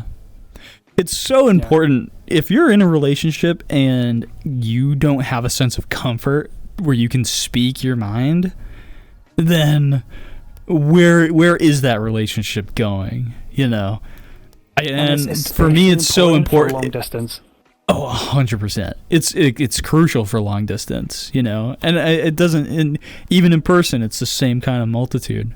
It's so important to feel comfortable just being able to talk, And the second you don't feel that way, that's like the prime moment to go and talk to that person, And I just think there's not a lot of that. I think there's a lot of people who are diving into relationships and not fully grasping the kind of person that they're with or that they think they're committing to. Because we have this projection of people, obviously. And I see it all the time, And it's happened to me in the past, Go before that happens, Exactly. They're so, internally taken over by lust, they don't actually realize what they're wanting. I agree. A lot of avatars on this game don't help that fact, but they get into a relationship, they have a first fight, and then it's over because they don't know how to talk to each other because they never actually liked each other in the first place. Yeah, man. Because a lot of people, they just want the content, consistent of having someone there. People are very lonely in this game, very lonely in general. It's like a pandemic, and when they have that one person that's willing to stick with them through whatever it may be, no matter how many times they're going to get berated by that one person, they're going to stay because they're scared that when there's absolutely nothing, it's going to be worse. And that sucks. I was in that position once, and it fucking sucks. I would never do that again. It's the fear of not having the comfort. It's the fear of it's kind of a fear or an insecurity of being alone. Yep. And there will come a time because where it was the best thing ever to just be free from those chains of emotions that are tied so far down, because you feel like if you go, then it's your fault, you're the bad guy, and you don't want to ever leave the relationship being the bad guy because you're the one that's seemingly at fault. Mm-hmm. Oh yeah, I had a whole realization, I guess to open up a little bit. I had a whole realization about a year ago with an ex, and it was about all of this stuff, because I didn't want to be alone. I took the I guess the lip service and the emotional side of it, and then I was dealing. You deal with the flaws of people that where they don't change. It's very detrimental, to your health and stuff. I feel like I'm speaking fucking nonsense right now. No. It's, I get what you're saying. You're speaking your feelings. You're fine. Oh, absolutely. Yeah, no, thank you. And I think I just had a moment, you know, because of the intensity of this person, where I was like, I have to value my independence so much more, you know. And I love my independence. Like I'm single. I'm not in a relationship or anything. Nor would I want to be in a relationship for the sake of comfort, because that's not what that's for, you know. I don't know. Part of me feels like I'm not constructed for relationships, but it's not that. It's definitely not that. It's a sense of like when you're certain that you've found the right person, I feel like the natural questions come out, you know, and there are foundational questions to ask, you know, to be certain that this is the kind of person you want to commit your life to, you know. And it's so important to figure that out first before actually fully committing to somebody, you know. So absolutely. If you don't know their love language is like a big thing. Like if both parties don't understand each other's love languages, like right off the rip, it's setting up for failure. Because like that's the whole purpose of like courting or like dating, is like figuring out what makes that person tick, not in a, you know, NSFW or anything like that, but like in an emotional way, emotional intelligence and connection. Like what is this person doing? What am I doing for this person that makes them, you know, really happy and stuff, you know, acts of service, quality of time, physical touch, just listing a few things and stuff, but like figuring that out. And if you're not ready to commit to that level of emotion with another human, then there's no point in getting a relationship. Or if that absolutely. person isn't able to, you know, reciprocate your quality of your oh my god, stroking out. No. Yeah. Kyoto, you're preaching to the fucking choir. Oh my gosh. Yeah. No, you're spot on. I went through it for 6 years of not having like anything in a relationship with somebody who just continued to say, "Oh, I'll change. I'll do better this time. I'll do it this way next time. I'm sorry. Just give me 6 months and I'll change. I promise." And then they just always fell short. Never actually, you know, proved anything. Constantly, you know, infidelity, things like that. Like it was just, yeah, man, a whole mess. So like, but like you just get to a point where you're like, you just kind of go on autopilot. Like, this is comfortable. This is what I've known for like 6 years. So why, you know, change now? But like, there's just something in your head that just like a switch that just like turns off. And you're like, wow, I need to like change my life because this person is like dragging me down. And I just left. I imagine it in an emotional sense. It's a metaphor, but like in an emotional sense, like it's like leaving your house and knowing that you shouldn't go back. You know, exactly. It's kind of like that. Yeah. Because you're leaving your comfort for the uncertainty, and exactly. Yeah. But then all of a sudden, you find a great tiny home with pretty flowers and stuff, and it's awesome. You know, you know. Yep. It's just that fucking middle of uncertainty that gets to people. So yeah. Yep. And it's also on the individual too. You know, because I think it's very easy to pick the flaws of other people, but it's also like, what could have I done better? You know, there's totally, in terms of the experience I had of a year ago, there's totally shit I could have done better. I was a very big self-sabotager, you know, so right off the bat, I'm sure you can pick it out, you know. It's leaving because of the intensity of things, you know. It's leaving to avoid conflict, and then also having that people pleaser mentality, you know, of because I've done so much to like please the person I was with, you know, as soon as the flaws kind of screamed out, there's no avoiding that, I guess. You know, and it all hits you at once, you know, from the avoidance of problems.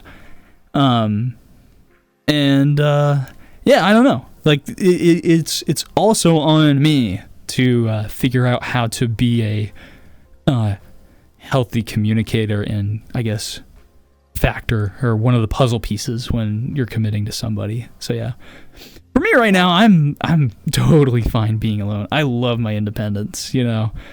I do not. That's where you need to be, because like I was at that same stage too. Like I was so fucking buzzing with myself. I was like so happy living my own life the way I wanted it.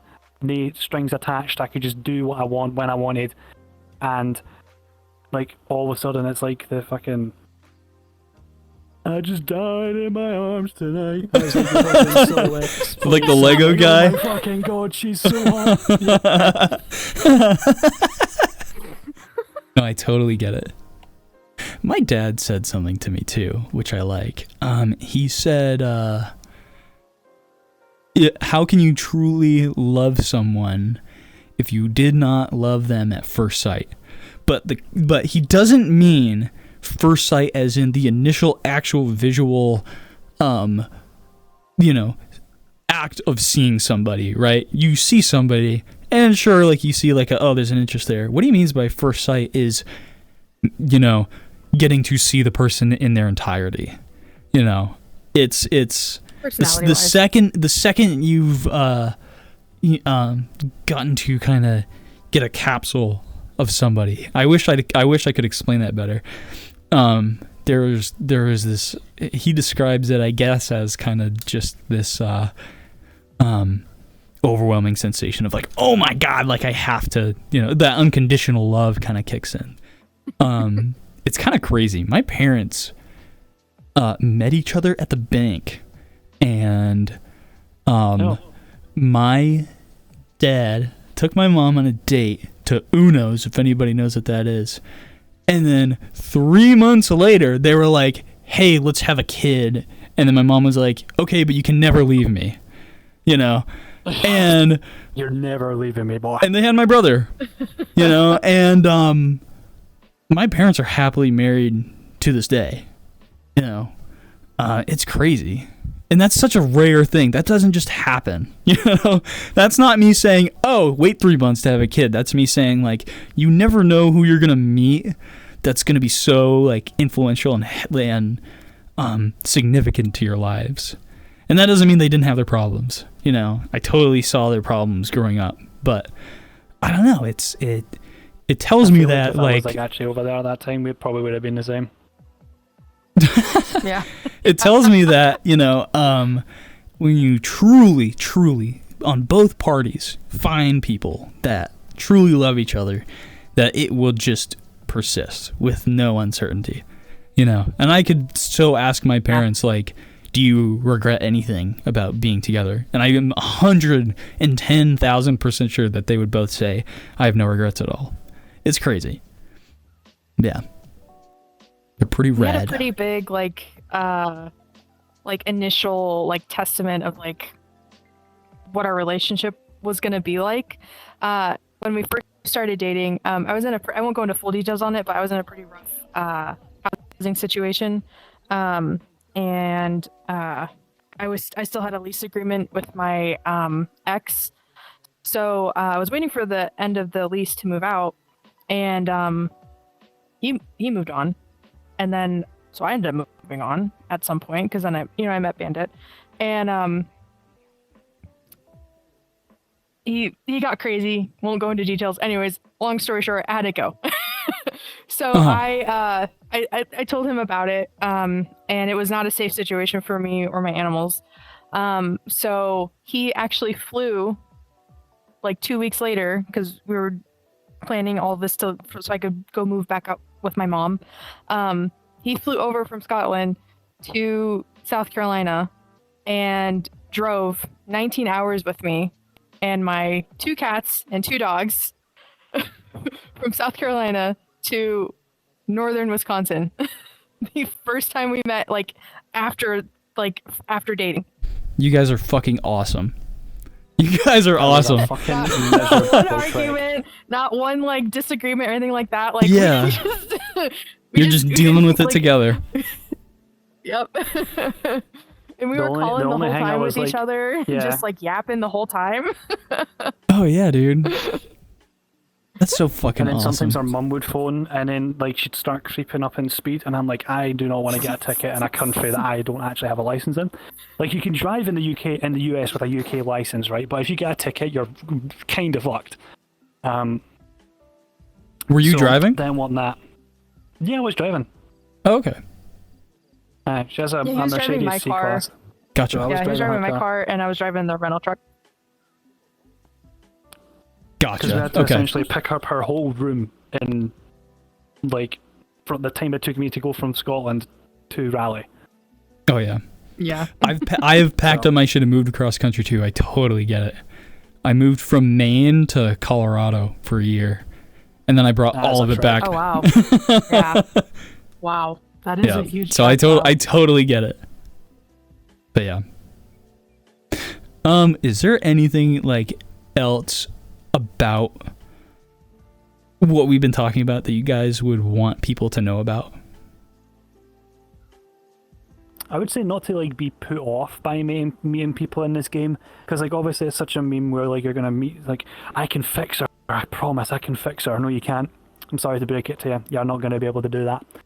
You need to like go in with pure intentions. You can't just go into it to just want to like fix someone or to like make them feel better because you feel pity for them. You want to meet someone and you want it to like naturally grow. Don't be a fix-it Felix. Yeah, for real. Don't be a fix-it Felix. I like that. Yeah. Wreck-It Ralph mentioned. Yeah, I feel like too many people take what they can get. Like, instead of like actually finding that genuine connection with somebody, they just, oh, you're fine. Yeah, I'll take you. Like, you're single. I'm single. Let's date. Like, they have no similar interests with the other person, and then they quickly find out that they're just not compatible because there's nothing between the two besides they were both single at the same time. And oh my Yeah. god, please, for the love of God, stop falling in love with people's avatars. Holy shit, please. Like, Yeah, I was gonna say that earlier. stop. I was gonna say, never judge somebody in terms of their That looks is an by their avatar. exclusively VR Never. issue. You do not know Yeah. what this person looks like. You know. Although, to be fair, what Hexam says, my god, that is such a VR issue. I actually have seen it in Valorant as well. I know, Valorant. Yeah, it's all like Yeah, like- online shit. Yeah, and you go whether Well, even going off the couples, right, I voice. know. E-couples will like genuinely get mad because they can't be their dual agents. Because they only see their e-girl as that agent, you know? Like the whole like Right. Sage main. Sage and Jet. You take Sage and then that e-girl raging at you. It's like, wait a minute. There's a lot of another thing too is there's a And lot it's of very reminiscent of like the VRChat avatar issue. yeah. Like some people like will see someone in an avatar, and then when they decide to change avatar, they'll go up to them and be like, "Oh, why like I liked you better when you were your other avatar." Like, what Oh does my that even god. That's a perfect. That should be a perfect indicator of that person is not with you for the sake of you. You know. Yeah. A lot of people get infatuated in that aspect. It's fucking. Yeah. I get And it. then they also take But fucking get out of being it, brother. friendly as Yeah. flirting for some reason, because apparently they've never been spoken nice to in their whole life. Like I'm quite a bubbly, optimistic, friendly type of guy. I feel like the bar is relatively low, and I'm like, like up here maybe.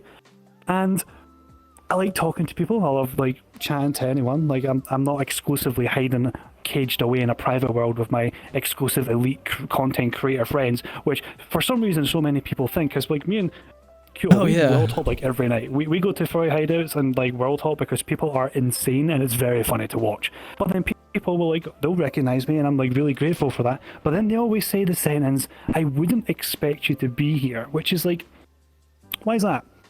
What is the mindset that a lot of people have gotten that because someone's a content creator, they're not going to be playing the game? I know why. It's because people think you are busy.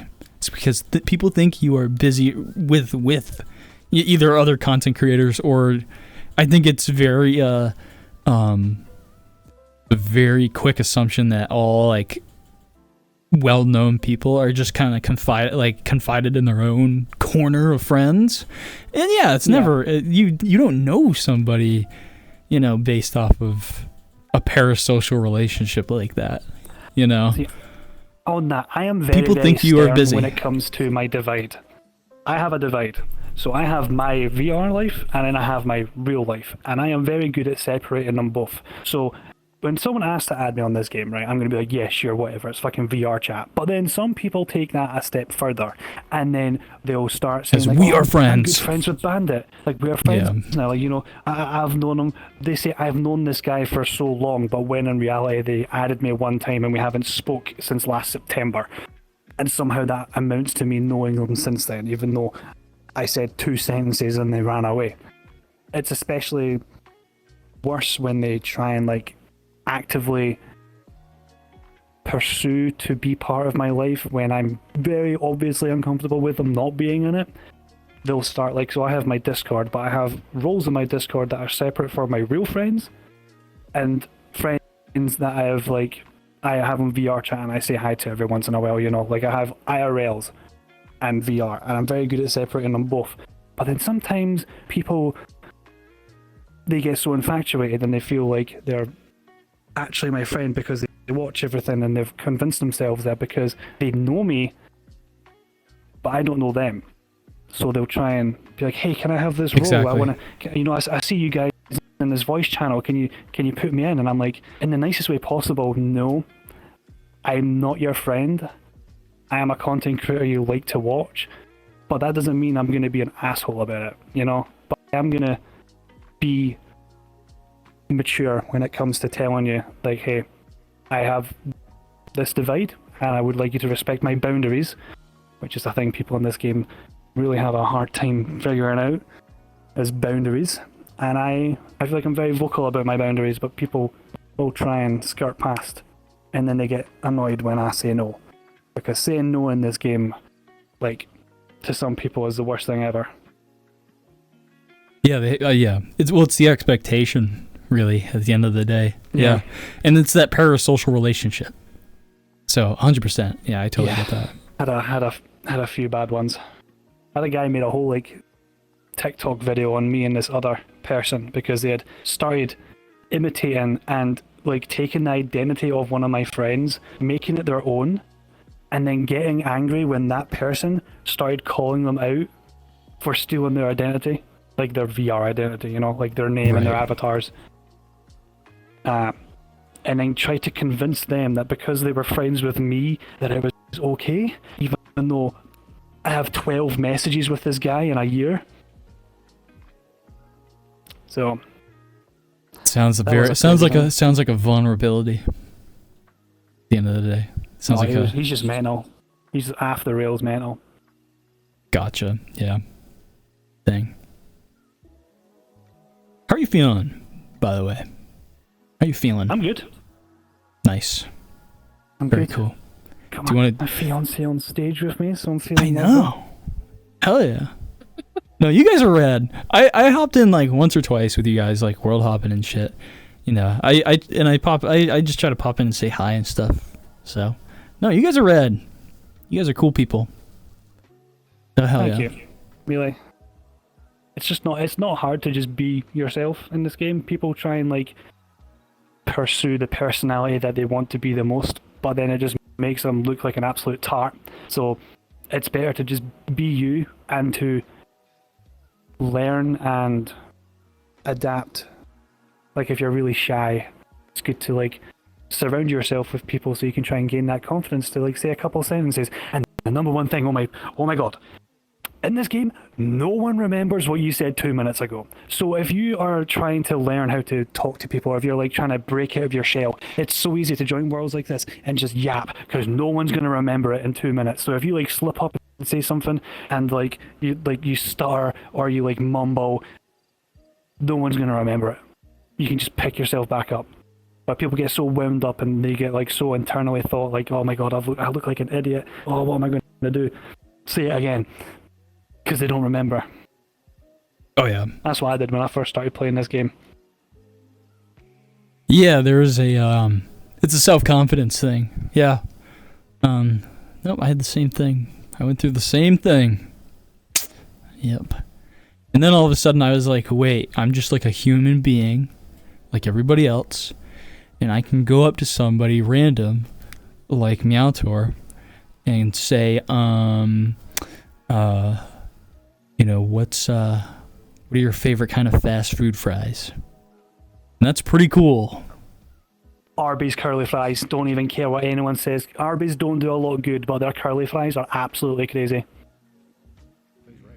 So true. That's true. I love curly fries. I'm so raging, by the way, because I was sometime during lockdown or what, and it was like, wasn't able to get any, but Arby's did a curly fry infused vodka. What? And I wanted that so bad. And I need to try that before I die. I want to try that. They do. I imagine beer infused fries would be really good. Or even just fries soaked in beer. That'd be great. Yeah. I'm going to do that tomorrow. I'm going to get a bunch of that's fries to throw in my air fryer. And then I'm going to dump a bunch of Coors Light on top of them after. Oh. And I'm going to try it. They'll just go. And then I'll get really drunk. Yeah. America. That's like state fair antics right there. What are we thinking? Do you guys want to invite some more people up? You are welcome to stay up if you want and meet people, or if you want to scoot back down too, that's totally fine. But yeah. Up to you. Oh, there you go. You're all good. Well, Kyoto, thank you for coming up and talking, by the way. Thank you very much. Yes, thank you, my love. Give it up for Kyoto, everybody. Yeah. That was lovely. I love that. That was good. That was good. Do you want to call some more people up? Sure. Here we go. Put your hand up if you want to be part of the show, or otherwise not picked on. Meowtor, seem pretty eager. Coming up. Okay, is this another recurring character in this? It is, but that's okay. I didn't realize this was a canon moment, but hello, it's nice to meet you, One-Legged Bandit. Nice to meet you too, Meowtor. How are you guys doing? Doing swell. I'm surprised my leg hasn't folded in half yet, but we're sitting down, yeah. There you go. Oh, you can stand. That's okay. I don't You need care. a rest. You need a rest. I do. I Your really poor do. legs. I got you. Thank you. Your two legs are going to be fine. Thank I you. got some complaints I'd like to talk about. Go on then. So, I know it's not great, but I do smoke nicotine vapes, and they do like the cool flavored ones now, which is nice. As a former cigarette smoker, I enjoy not smelling like shit all the time. But there's a brand that I've been enjoying called Geek Bar, and they do some really good shit. I've heard of Geek Bar. I have not had a bad flavor out of this until today when I cracked open a brand new one called California Cherry. I'm like, hell yeah, let's let this rip. Yeah, oh yeah, no.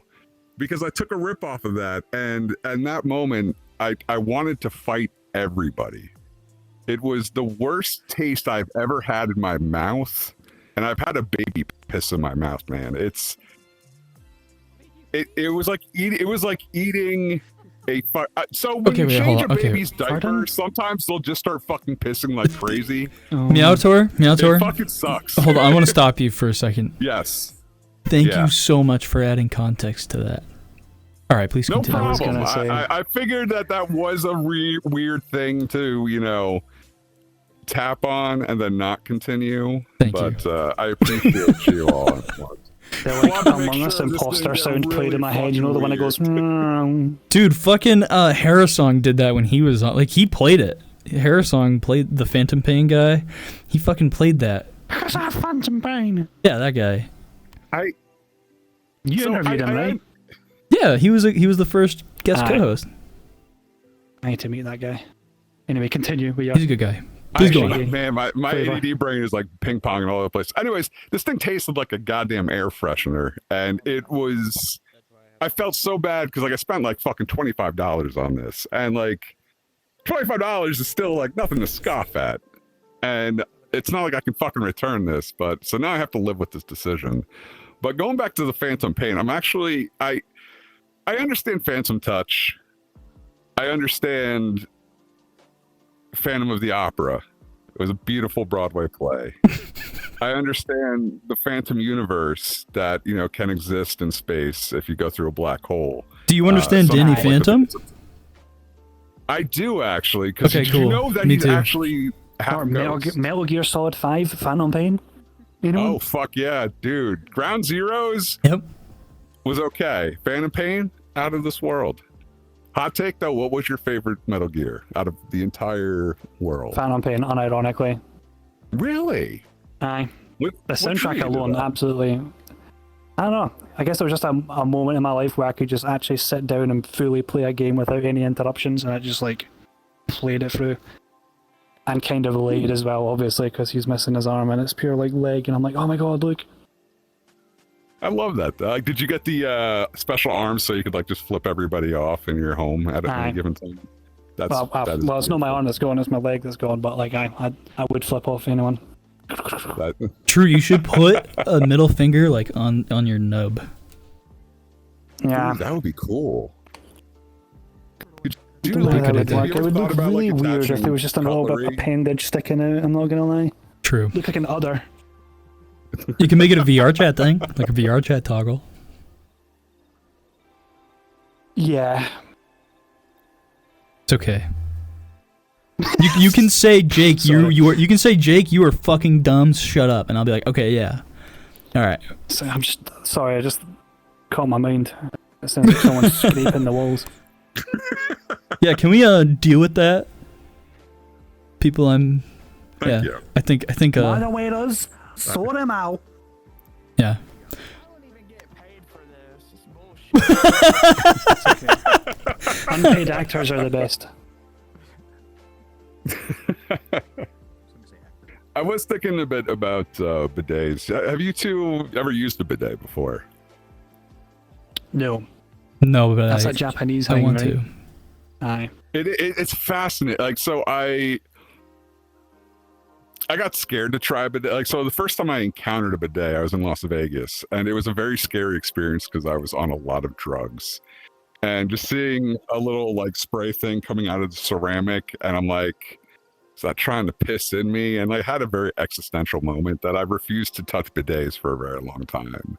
But I did go to Japan for about a month last year, and I finally faced my fears like a true adult. So I feel like, you know, I did turn 41 last week, and I think that, you know, it's a good reflection that even old people can grow.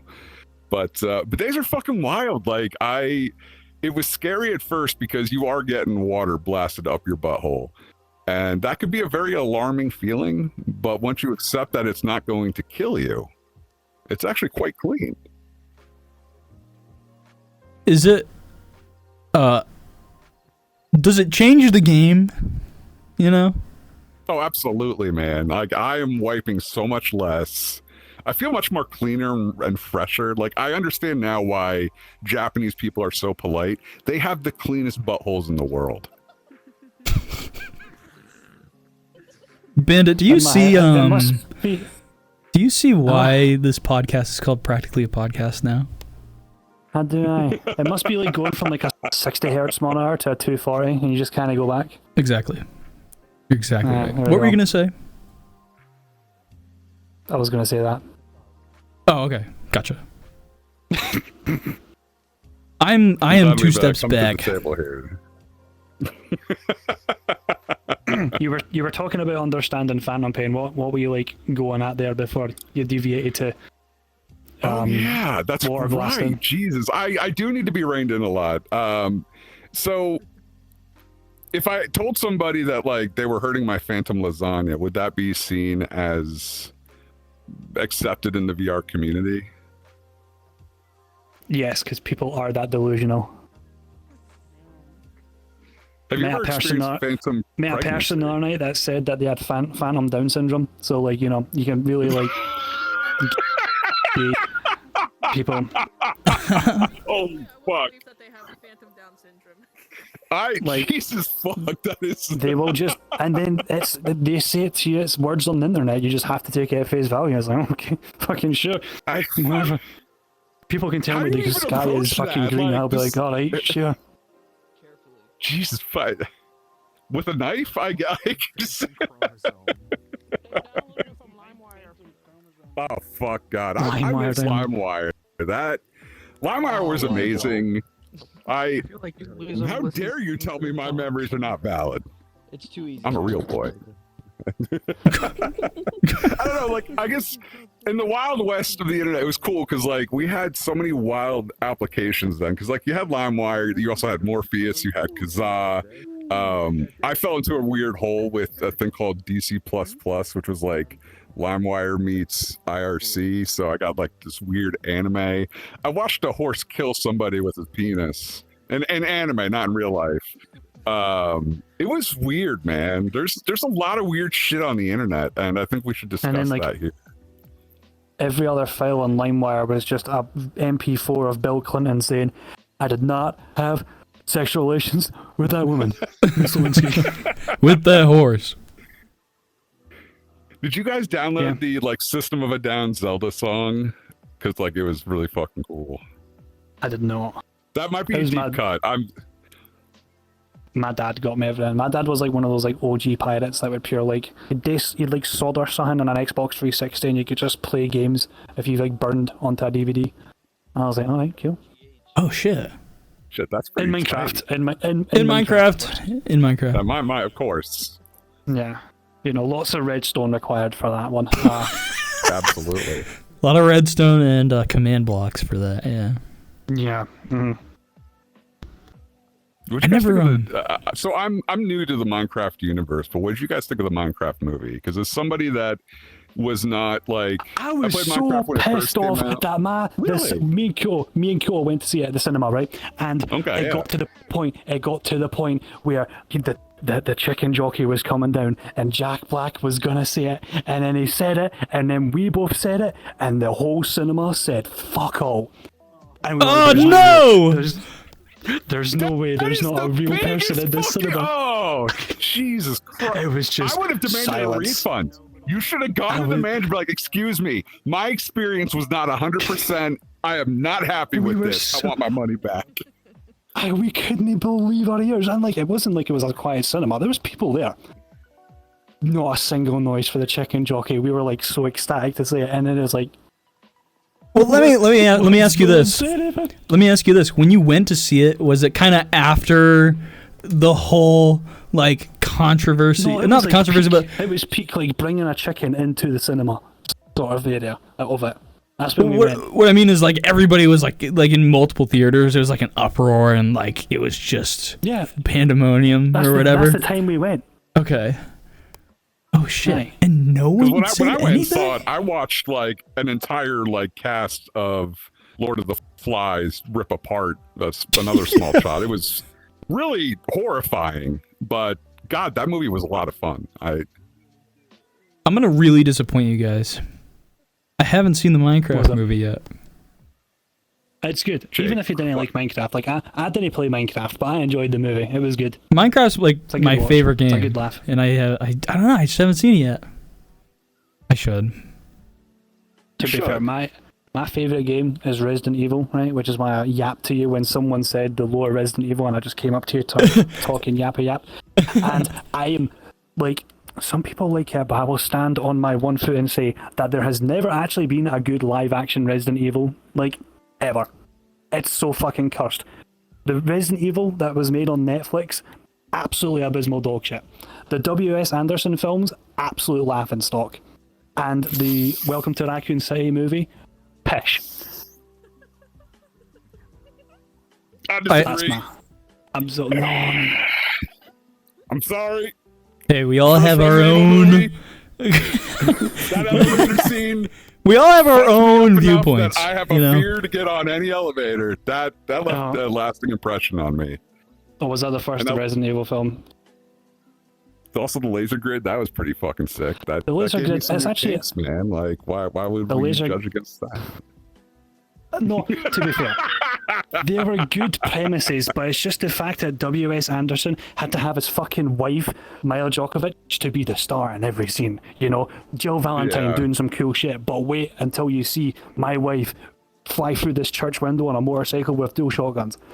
Fucking what? Okay, but like, imagine reading that. That sounds fucking cool as hell. But I do understand though. Like, yeah, all right, it is a little bit masturbatory, you could say. I can remove the fact that like they were like it was still a fun movie on its own, and I felt that like it fit the universe well enough that like it wasn't a retelling of the games. Like, because I think going in like, here's the game that you've already played, but in a 2-hour format, it'd be like, it sucks. I feel like it's like those sort of movies that would be so well done if they just weren't named what they were trying to like advertise as, you know, like if they're on their independent films, that'd be fantastic. But maybe I just have such a stick up my arse because I've been playing those games since like I had a Nintendo DS when I was like 7 years old, and I was playing the first one on it. Damn. It's similar to like how people like I've seen the Fallout show, and I honestly love that show, but there is a lot of like I did too. I thought it was great. Inconsistencies with the lore, and a lot of people were really angry with how they wrote some of it. And I'm a very big Fallout fan. Like I wanted, if I was going to die on, like I was fighting death for Fallout 4's release because it came out in 2015. I was like, I can't die. I have to have that Fallout Pip-Boy edition. You're not beating me. So yeah, maybe a little bit of a stick, but I'm lenient, you know. And you can't, I'm not a professional Hollywood writer, so what do I know? I'm just a guy that plays the games and yaps way too much. That's true. That's what I think about with all these like movies and stuff. Is like, yeah, I can critique this all I want and criticize it all I want, but I'm like, I'm not the one making these. But also, like, there's a group consensus where it's like, all right, people are obviously making this for the people to enjoy. So if the people don't enjoy it, yeah, just learn from that. And I hope that with like fucking live action movies, I hope they're starting to reconsider some of their decisions, you know? Like, if they were to make a Minecraft movie where it's actually an animated thing, that'd be great, you know? And it was all animated, that'd be great. But yeah, I don't know. I think they'd have to do it right. Like, if they did like a Toy Story level, yes, but if it was like the Barbie Super Princess Adventure directive, VHS. Meowtor. Yeah. Is there any final words you want to say before we wrap up our discussion? Yes. Thank you for having me once again. And I still stand by that the first Resident Evil movie was not bad. Have a good night. My favorite one was the second one.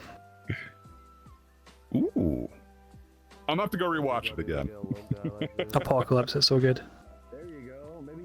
Give it up for Meowtor, everybody. A guilty pleasure of mine. Are you feeling you still rolling? I'm still buzzing, Oh yeah. What do you think of all this so far? It's been a lot of fun, honestly. I love to yap, so this is obviously hell yeah. It's rad. My shtick. You want to invite somebody else up? Or do you have stuff you want to talk about that we haven't talked about yet? Honestly, everything checked off my list already, to be fair, that I was coming into, like, wanting to talk about, we have talked about at some point. Cool. Well, hey, call somebody up. Go for it. Let's see if we got, well, once again, raise your hand if you would like to come up and not be otherwise picked. I think Hexam's been here for a while and has been wanting to be picked, but do you talk, Hexam? Yeah, do you have a mic? That's true, that's... Okay, no, can we not have a voice changer on? Is that okay? I'm sorry, it keeps turning on. Oh, you're good. That's why I've been muted this whole time.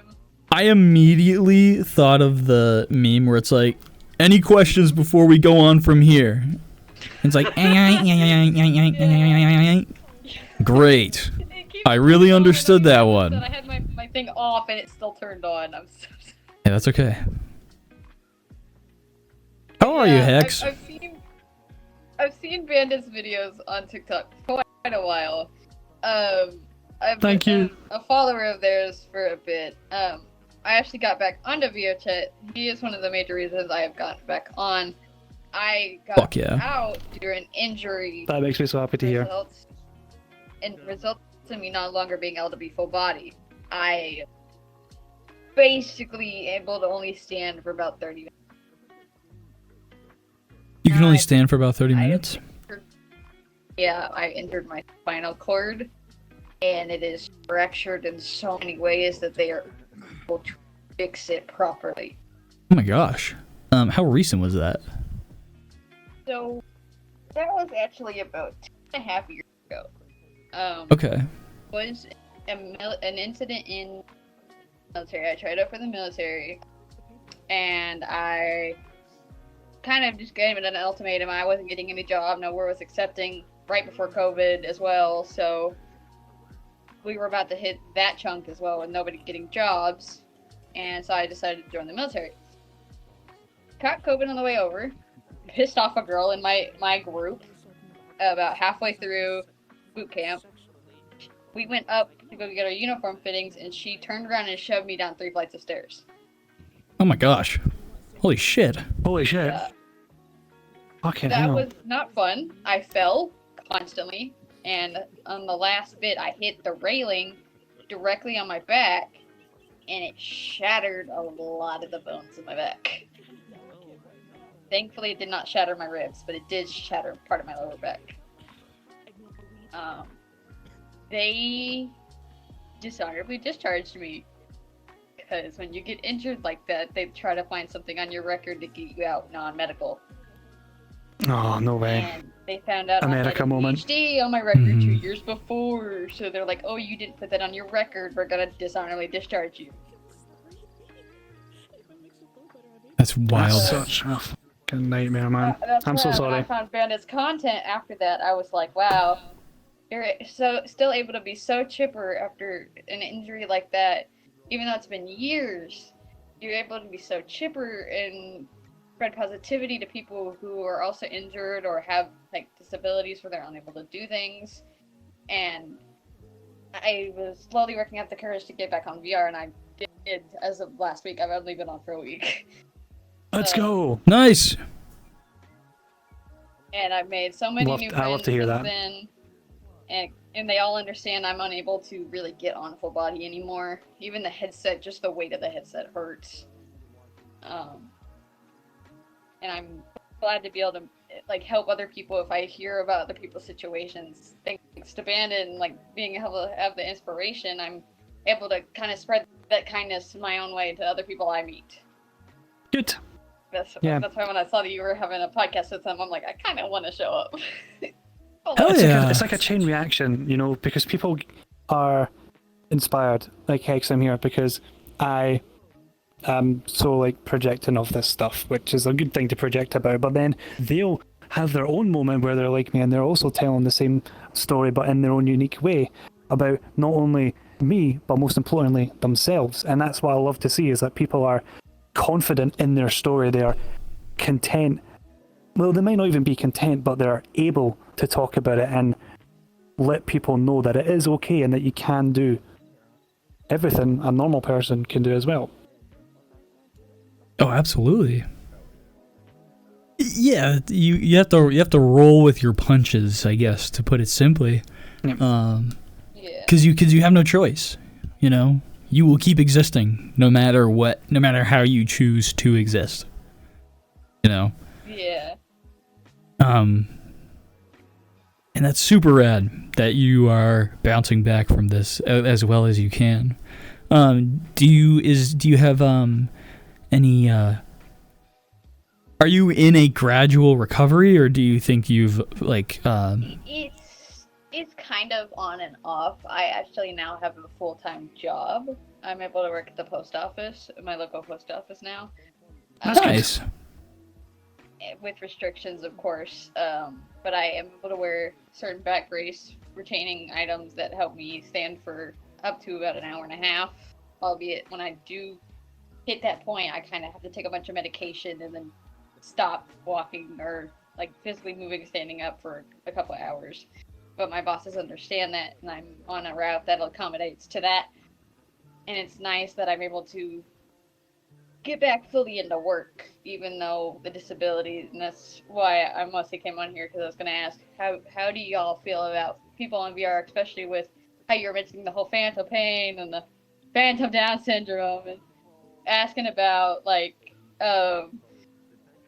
kind of invisible disabilities for people who, like, obviously, unlike with a Bandit situation where you're able to physically show and, like, discuss and show, like, IRL, like, photos and, like, examples of what has happened to you, how would people, like, be able to explain without going into full depth of what had happened to them that it's not really a fake disability compared to some people who might be like, oh, I do this or I have this, and then it feels like every It's time so I tell minging somebody that so many people have, like, yeah. they fake disabilities because they think it's going to give them like a conversation starter at the least, or like paying money at the most because people want to help out, and they'll take advantage of that. And a lot of people do that on this game, and it's fucking awful. To the point where like someone does have an invisible disability. Like, people don't know that you can have phantom pain without having to lose a limb because it's nerve damage. You can have phantom pain from fibromyalgia, forget the name of it, but that's a really common. That's the one. That's a very common thing to have phantom pain with because it really affects your nerves. Yeah, it is. And you do just need to take everything on this game at face value because everyone could be talking out their arse for all you know. So you just have to believe what they say. But the most important thing is, like, my sense whenever I get someone asking me, "Do you actually have one leg?" It's like I always say, yeah, I promise I'm not LARPing as a cripple on VRChat. And then once they hear that sentence, they're like, oh, yeah, this guy's probably for real. Feel free to use it, honestly. It works every time. I've never heard somebody say that. That's hilarious. It's funny, so you get like that comedic like effect, but it's also true because why would you want to be LARPing as a disabled man on the internet? Yeah, because I don't want to have to send photos of people of like my back where it's all mangled up and shit. Of course, you shouldn't have to do that at all. Luckily, I have my backup. Oh, that's fucked up. Yeah, oh, there we go. Yeah, you literally have an IRL photo. You're like, hey, here's an example. Yeah. And I'm like, And then if people still don't believe me, I'll be like, well, I guess I'll just hop away. I've seen your fursuit videos originally before I even saw like your VR videos, and they were just, I think it was the IHOP video that I saw with you hopping video that I saw it. I love doing the contrast of like fursuit videos and VRChat because it does like both audiences are gonna like each other one of it, so it's nice.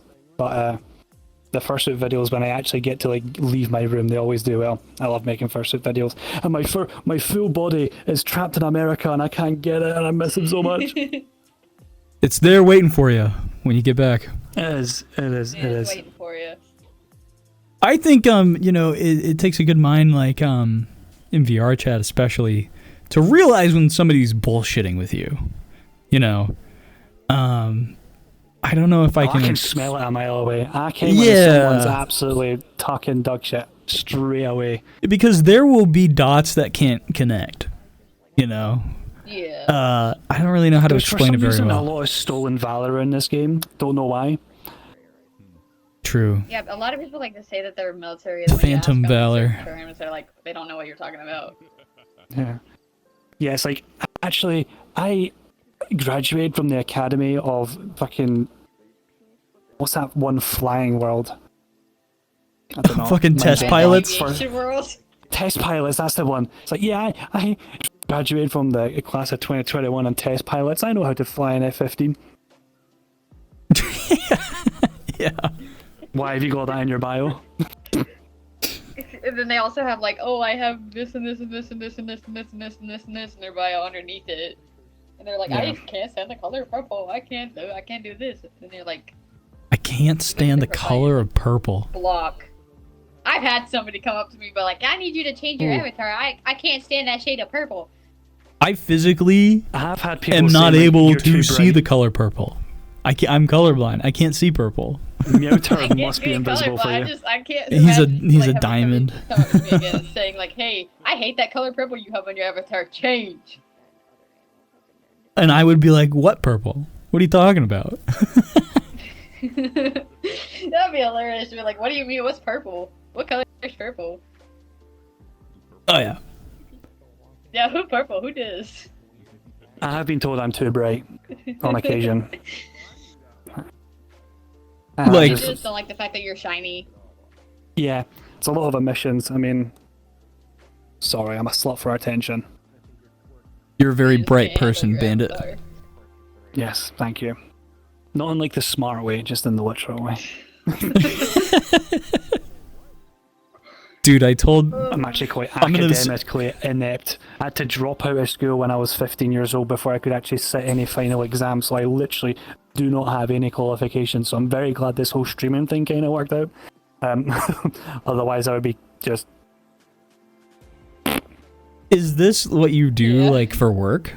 Like, do you have a job out in the world? Well, Yeah. technically, I'm a full-time cripple, and Scotland does treat their cripples very kindly, so I can live quite comfortably without having to work. Shout out free healthcare, I guess. Balance. I do. It's like because disability in the US, I've heard you have to like actually get a lawyer and shit to like do that whole That is process. $14 a month. If you Yeah, if you couldn't do content creation, like what kind of job would you want? honestly, like my first ever job was I was a customer service agent for PlayStation support. Which, if Oh, you cool. could tie the dots together, that's just yapping for a whole day. Brilliant at that. It's true. Although they were really mean. Like I've never heard grown people cry so much about video game before than when you work at PlayStation support. And not a lot of people know that when you create a PlayStation account, you do have to be over 18, right? That's just like the blanket thing. So when a 16-year-old phones up and they're like, "Hey, someone's hacked my account," and then we're like, "Okay, yeah, we see that. Okay, gotcha. We've reverted it back to your email. But by the way, this account's going to be locked until you're 18, and you need to get your parents to set you up a child account." Yeah. A lot of children. So, not a lot of people happy when you have to tell them that, because then they're True. like so excited. It's like, "Oh my god, I've got my account back," and then it's like, "But not yet." Like, It's not back, yet. but in 4 But years. wait, there's more. Dang, I never knew that. Yeah, some wonky things about PlayStation. I had to work on the release of Battlefront 2, the Star Wars game. Remember that shit show with all the the supply drops or whatever they call them, the loot boxes. hmm Yeah, I was working the whole time where that was so the big controversy with that. That wasn't fun.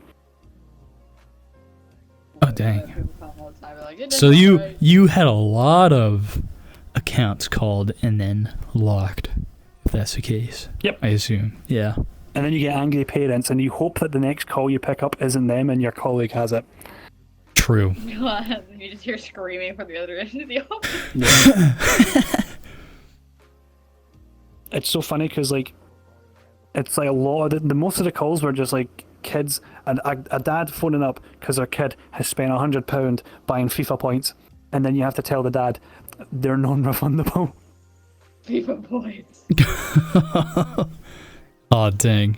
You hear the kid in the background, "But I packed Messi." He's like, "But Dad, I packed Messi, please. Don't reverse my points, Dad." No, all my mine coins. The thing is, you can get the refund, right? It just gets deducted in your PlayStation wallet, which means you have minus £100 in your PlayStation wallet, and until that deduction goes back to zero, you're not allowed to play online. Make the kid work it off. My gosh. PlayStation Network suspends your account until you repay that debt. Oh my gosh. That's So- a good system, though. That is a good system, yeah. I'm just surprised. Because you would Yeah, think that you're supposed to PlayStation keep would on playing. want their consumers to play the thing. Yeah, So, but they're also, but like the way it is, so you get the refund of £100, right? But if you want to play online again, if you want to play your games again, you have to pay that back. It's like a credit card almost.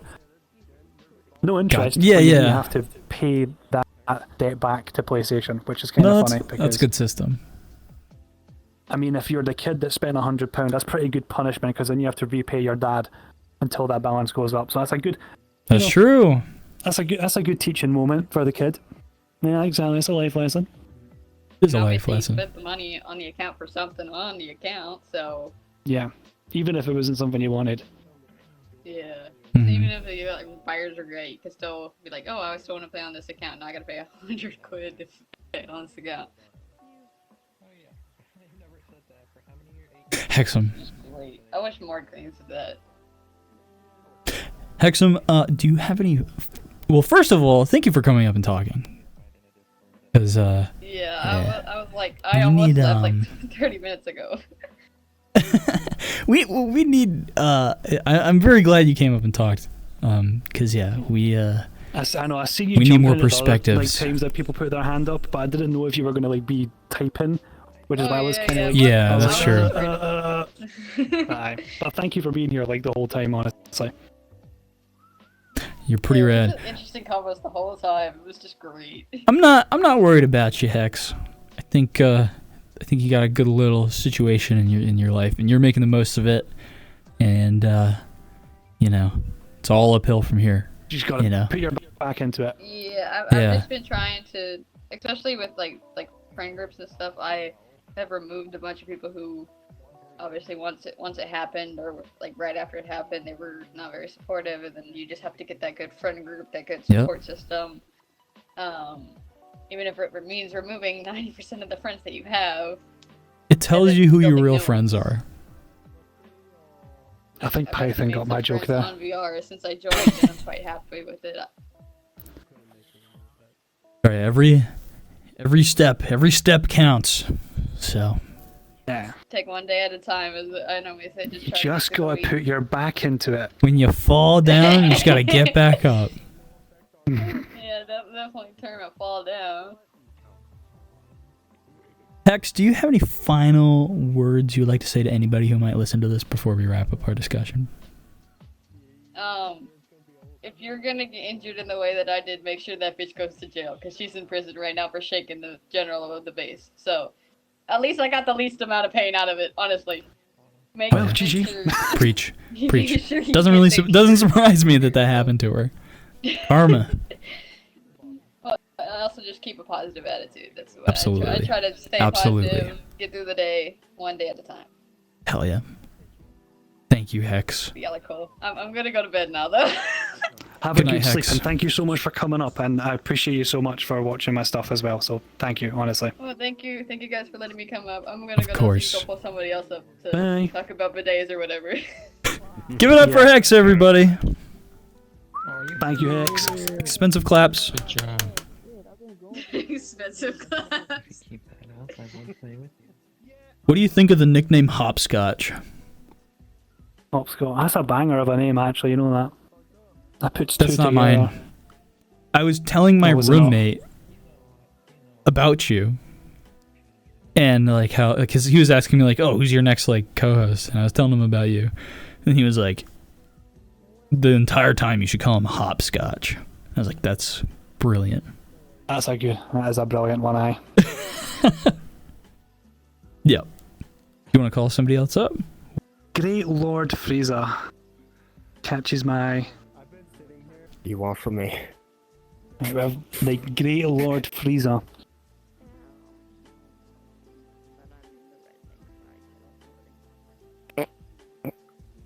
Isn't the Frieza guy? That's the guy from Fortnite, isn't it? I hate you. I don't play Fortnite. My Little Pony. My Little Pony. Get right there. I'm sick. I can't do it. Don't do this to me. You're sick. Oh, dude, I was sick like 2 weeks ago. That shit sucks. Yeah, it's like a head cold. I get sick once a year. It's either a sore throat or a head cold. Never anything else. Yeah, I totally and of course, get it. I got lucky this year. Thankfully. I got the flu. Yeah. There's not fun. The skill issue. And no, it's not. Everybody around me gets the flu. I never get the flu. I don't know how. Excuse I think me. I'm just. Bless you. I think that was the flu trying to come back for a second. You know, some people would pay for that. I think that guy right there, he'd pay for that. True. See? That's like an evil villain. Yeah. How have you been? I haven't seen you in a bit. Last time I saw you was when I joined Bandit in like a week or two ago. Oh, really? Yeah. I joined shit. and Kyoto was like, "Who invited this guy?" Because she hates me. Okay, yeah, that's right. She's forced to All keep right, me I at it remember because you. I'm friends with him too. Yeah. Yeah. I remember you. Yeah. This is one of my supporting actors, unpaid, of course. Oh, hell yeah. Okay, so you guys It's are like, friends. like in B-roll. I ken this guy. No idea who this guy is. Oh, okay. Well, who are you? I'm gonna be so real. I met this guy randomly in an FTAC while I was just sitting there at a campfire, and he walks up and he heard me wrong. I think is how it started, and I was talking about like World War II and the bombings and everything like that. And he walked up and he's like, "No, that's not what happened," because he heard me wrong. And I was like, I literally looked at him. I didn't know who it was at first because I don't use social media, so I don't like know him. I only knew him from my like friends that knew him. I looked at him, I was like talking to him for a second, I was like, "Come on, man, like no, we bombed Hiroshima like with fire before we nuked them." And he's like, "Oh, I didn't know that's what you were saying." No, And it I was was like, Tokyo. Firebomb Tokyo. Yeah, sorry, yeah. And then I looked and saw his name, and I was like, "Oh, it's you." And then we talked for what, 30 minutes after that. Then Kyoto joined shortly after, and in his words, he said he was having a normal conversation for once in FTAC, which is apparently rare. And now that I play VRChat a lot more, I agree with that very heavily. That, that's a good point. I think in the perspectives of stuff that is heard about through mainstream media for VRChat, and I guess the scope of how we think of VRChat in terms of what is talked about. Yeah, I think talking about World War II and scorching Tokyo is a pretty humane and normal conversation. It was like a history lesson, and it wasn't like just some random Gunnar bait conversation. It was like an actual, I'm just being an asshole. Conversation. I'm gonna be so and I didn't know who you were, which means I didn't have any inclination to be like, "Oh my God, Bandit! Hi, how are you? Hi, can I get a selfie?" And so I think that might have contributed to the normal factor, where you just met somebody that wasn't obsessed with you and wanted to rub your nub, like someone I will not name. Yeah, I actually had to. I was there for that. I remember that. Things that happened to me in public worlds, and people actually just want to come up to me and touch my stump. I don't know why. It's like, would you go up to a woman and ask to fondle her breasts? No, you would not. Please, these areas are adjoined very closely. Why are you wanting to touch there? Are you comparing the touching of your leg to the satisfaction of touching a woman's breasts? They're called devotees for a reason. I think you have a very happy lady over there. I think that's what she's very happy. No, people that actually have like amputee, like they're into that. They have a name. They're called devotees. Like that's the name of people that fetishize amputees. That's their actual name. I didn't know about that. I'm sorry. And I've had a few of them pop up, and they're minging. I couldn't help laughing because I saw Kyoto in my rear view mirror. 6-7ing. So if you could just, somebody kick her, 6-7 mentioned on the make this a little podcast. bit easier. All right, I got it. Everybody. I'm kidding. I'm kidding. No. In all seriousness, though, these are Bandit and Kyoto, and I didn't follow them on anything. I didn't even use social media. And so once I met Bandit, I looked him up and saw his videos, and I was like, "Oh, furry skits, the usual." To me, they're kind of cringe, but you do you. No, they are. That's what I was saying earlier. Like, you can upload slop, and if you like it, then do it. They don't care. Exactly. Yeah, they don't care. They're used to liking every post with a shirtless guy with a furry head in it. So it's like, you're gonna get whatever comes your way. Somebody's just gonna like. If it's TikTok, they like it, even if they don't like it. If it's Instagram, you're gonna get a lot of hate comments. If it's Twitter, you're gonna get a mix of political and religious.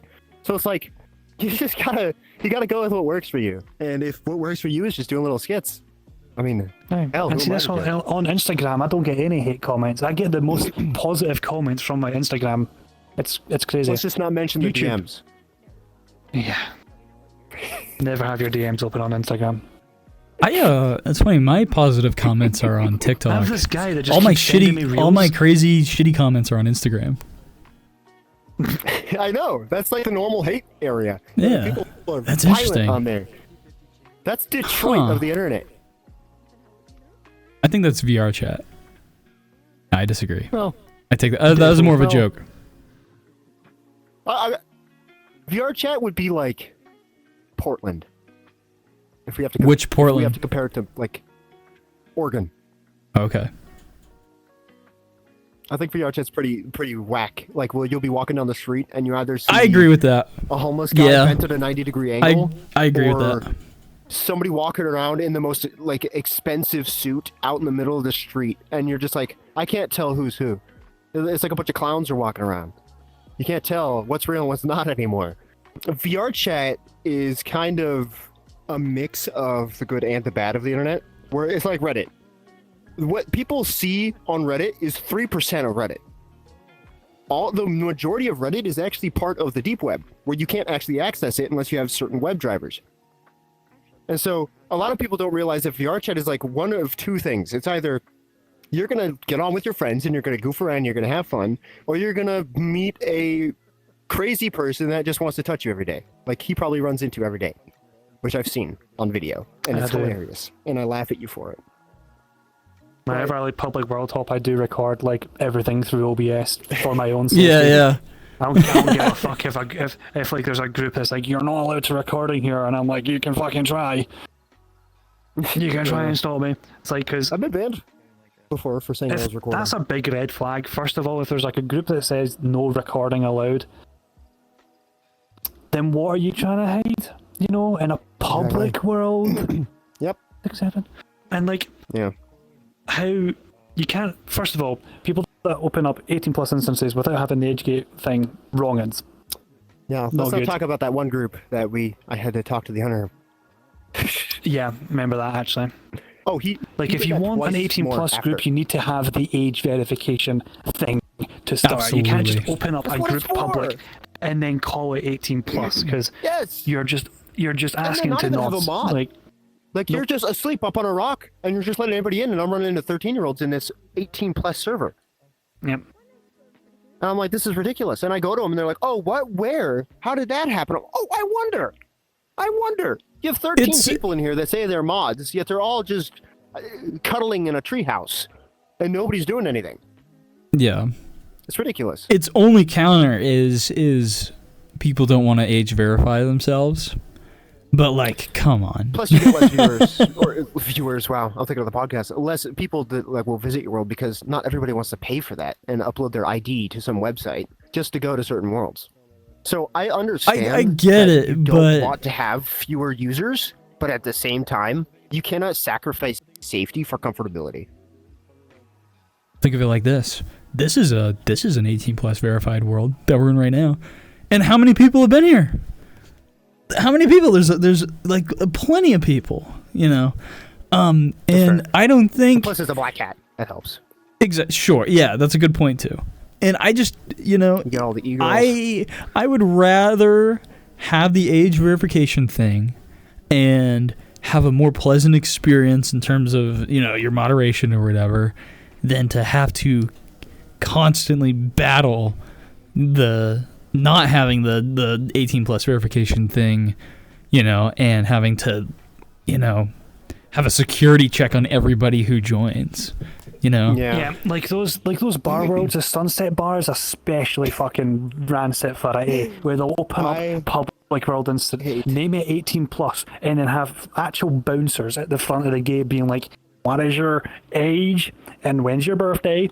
And then anyone can just say, "Yep, 8th of May, 1999," and then I was like, "Okay, you can go in," even though they were born 15 years ago.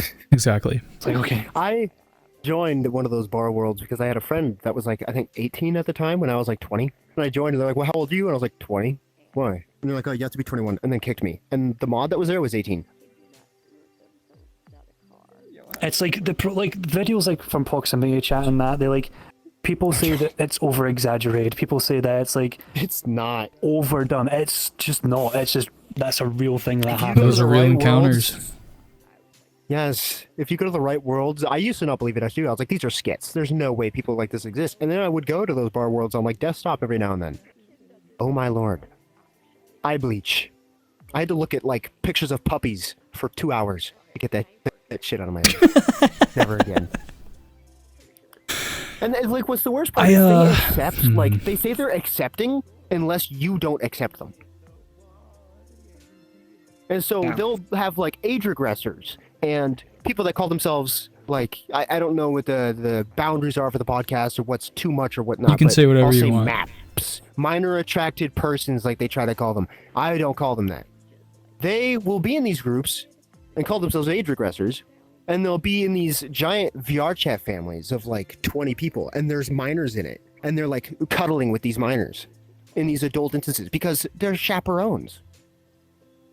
So Oh my gosh. I can't even be in the same room. Like that's just, it makes my bones shiver. It's just awful, and I don't want to be there. And so I understand why people don't like VRChat and why there's such a stigma against the furry community online, especially because when you see videos like that and those are the ones that get popular, that's all you think about. If all you see are the popular videos of creepy Hold on furries, 1 second. you're gonna think every furry is creepy. Hold on 1 second. Somebody's playing Katy Perry in the bathroom. Can we deal with that? Python's on the case. Hello, we are in a podcast. Oh, it's because the bathroom is like right there. Yeah, so I know. Fun story of this instance. I was sitting here before I came up here, and me and Kyoto were sending little emojis back and forth. You probably saw. And I heard some people talking in the bathroom. I was sitting here without earmuff mode on, God forbid, and the first thing I hear is, "Oh yeah? You want me to be your daddy, don't you?" From the bathroom. I Tonight. immediately said, "The fuck?" I ran down there, muted everybody, said, "Shut up," and then came back up here. Now they're playing Katy Perry, apparently. I have it muted. I can't hear it. I muted that whole direction. That south hemisphere is gone. I just went down there and the girl was like, "Shh, they're talking about us, shush." So like, Yeah, our neighbors are quite yappy. When your neighbors have a creaky bed. Yeah. True. But yeah. It's like, how'd you like it now, eh? We dickheads. But yeah, I'm gonna be so real. This reminds me of my mom waking me up in the morning, bang, bang, bang, bang, bang, on the floor with the broom handle. But yeah, no, I think VRChat is a negative and a plus. Like I said earlier, you know, you can have a great time on it. Like every time I join Bandit or whatnot, I've gotten to the level of status with them where they'll actually accept my invites now, which is pretty cool. And I don't have full body yet, so they don't support me. But no, kidding. Yeah, but, fuck you. There's a hierarchy. He's the shogun. I'm joking. If you're not like dictator level, they don't talk to you. No. But no, hanging out with them is pretty chill because they have the same type of boundaries for friendship as I do. I have 10 people on my friends list, and I've been playing this game for like 3 years on different accounts, and then merging accounts from different places. Yeah. Started playing in like 2019 on Quest standalone, and then slowly got a PC over time. And honestly, there has been maybe 10 to 15 people I've met that I could actually get along with without like hiding part of myself. To like fake something or, you know, hiding a certain part of your personality because you know they wouldn't like it, that type of thing. There's very few people that you can do that with, especially online, because everybody's really stingy and they'll have their own, you know, what they believe in. So meeting Bandit and Kyoto, kind of a refresher, because I met them, middle of last year? It was around about the summertime. Yeah. And it was before, or it was after I went, no, I think it was after I went to FWA. So that would have been... It was after FWA. It was also after Kyoto went back home as well. Yeah. And so it was a while ago, but I didn't talk to you guys after I friended you for like 2 months, I think, or a month. And then I joined you for the first time when you were on Blue. Hung out there for a second. And then I sent him, fun fact, he unfriended me for a while on VRChat because I sent him, and no, this is not a joke, I sent him over probably 200 foot pics. You know the boop system? You know the boop system that they added? The very friendly boop system that... What? Oh my So god. there's a system on VRChat. Is that still a thing? Can you still boop people in this game? Yes, you can, yeah. There's if you're friends with somebody, you can just click the boop system and send them an emoji. And if you have VRChat Plex, you can send them a custom emoji. And there's this picture of one of my friends who had full body, and here's his anime avatar. And it has a toggle where he took off the shoes, and there's these weirdly detailed feet, human feet. And he just put them in my face. So I took a screenshot of it, made it an emoji, and every time I saw him online, do not disturb, orange, blue, green, doesn't matter. You can send a boop. Every time. I sent it to him or her. Every time. That or a fat guy holding roses. How did you get a picture of me? Time I saw them online. I do a little bit of modeling on the side. I think we just have similar builds. Oh, okay, I see. Okay. Yeah. But yeah, no, That's so he awesome. unfriended me, and I was like, I think I went too far. And so when I met him again, I was like, yo, I'm actually sorry. I didn't mean to like do it that much. But as a joke, I proceeded past the boundaries of friendship and showed you my feet. So I had to Something like that. I had to apologize. Or I didn't have to. I did apologize because, you know, when I actually get along with somebody, I like them to be in good spirits. Even if I'm not going to be friends with them from then on, I'm still going to apologize. So I did that. And I Like a normal person could do. I didn't even add you after I apologized. I just said You're sorry, right. hung out with you for a second, and then I left. And like a few weeks later, you re-added me. I did. Yeah. Because I didn't have him added, I bothered Kyoto. So. That's I have a lot to say. I'm just trying to generate my words. ChatGPT brain right here. It's oh god, don't call my brain a ChatGPT brain.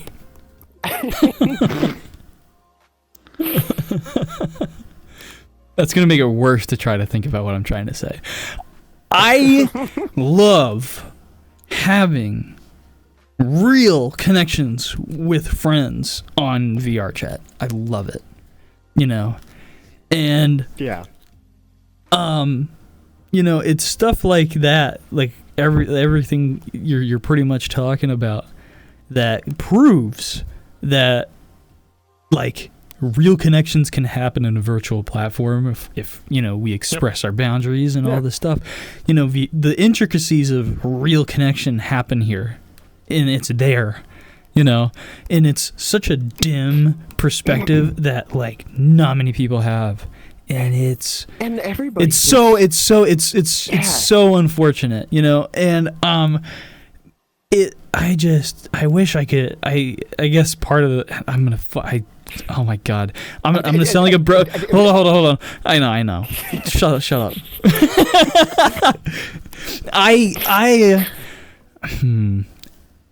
You just fucked me over so bad.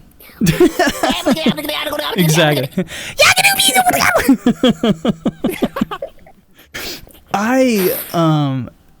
Part of this podcast, and I'm a fucking broken record on my podcast saying this, that's the reason that's one of the reasons I started this, is to prove that we have real intricate human connections with people socially on VRChat. That's a very real thing.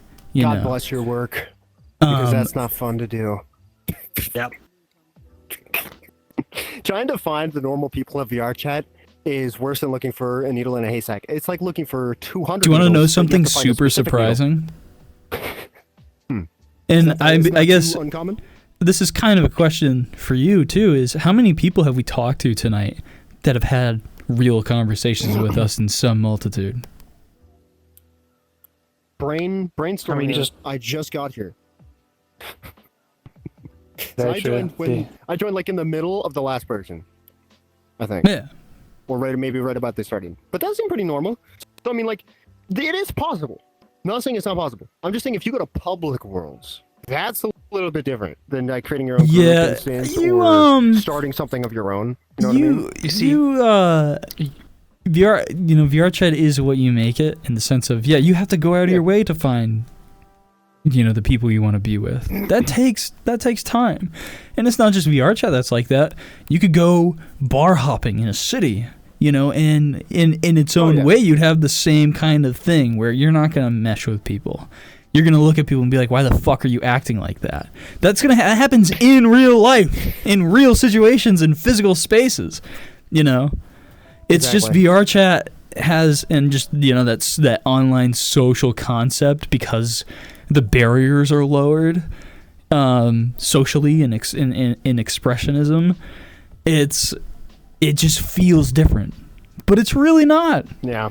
You find real people when you put in the time to find real people, And you guys guys to me are very real people. You guys are rad, So I'm a real boy.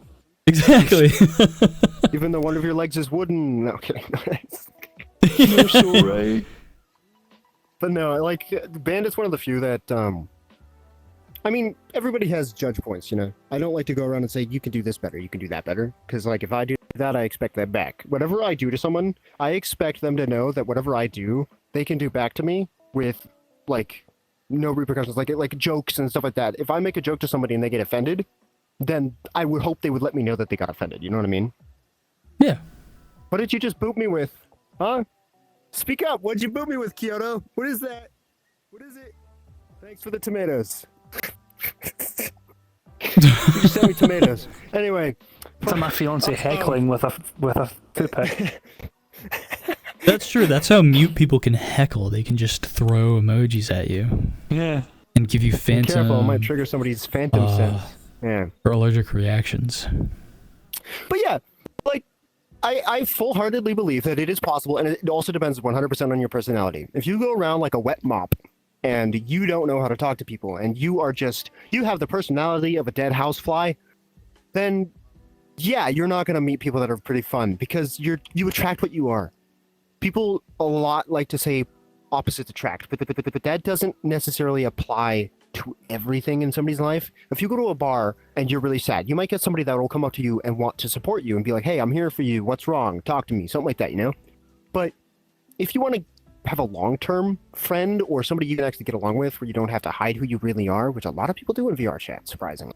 I never thought about that until I started talking to people and realized how fake people were. Yeah.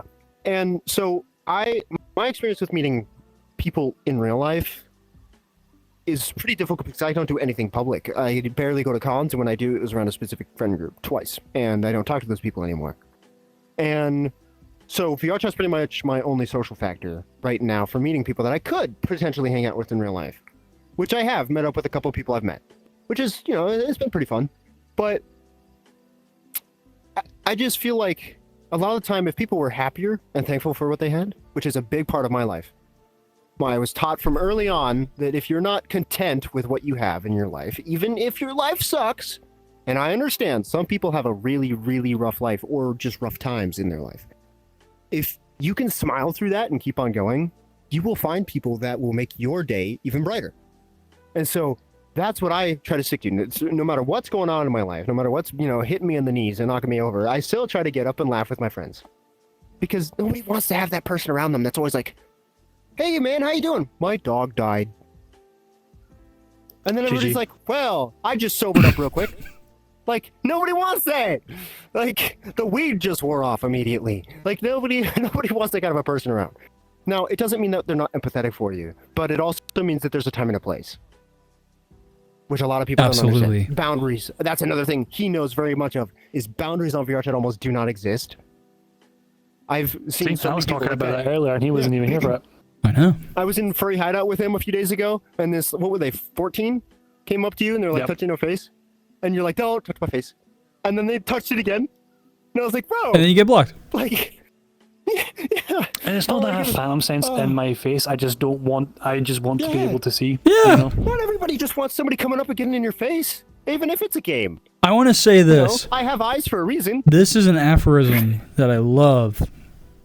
And it's a phrase that I wish more people would think about when they get on VRChat or any social climate.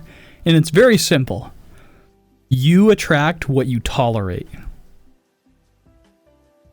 That's it. So real, actually. That's Yeah, no, that's the better way. You to put attract what you tolerate, and if you tolerate something where you're not expressing your boundaries, you know, and you are not either this is how trolling happens, you know, you're not blocking people or dealing with things in a rational way to where you can diminish something that you don't want to experience so that you can experience VRChat in a good way. You are yeah, you know what I'm trying to say. Yeah, you attract what you tolerate. You yap a lot, but the understanding still gets through. I yap a lot. What else is a podcast for? Exactly. Podcasting is just yapping professionally. And sometimes I don't know if I yap professionally. I just kind of diarrhea words out of my mouth. So that you can say a structured sentence without stopping. Like You're a professional yapper. Yeah. Red. Cool. Oh. Thank you for coming up and talking, Frieza. Yes, do you have any final words you would like to say to? Do you have any final words you'd like to say to anybody who might listen to this before we wrap up our discussion?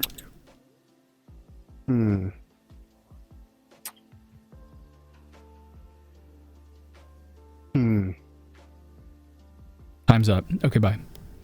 Yeah. Goodbye. Don't think too hard. No, I'm kidding. Like I promised before, though, I do have to finish off with where is it?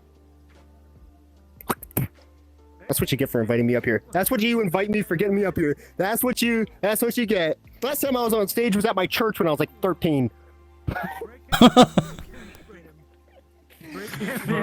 Give it up for Frieza, everybody. Jeez. I hate all of you. Can I, hey, deal with it, Frieza. Alright. I have a few more questions for you, and then...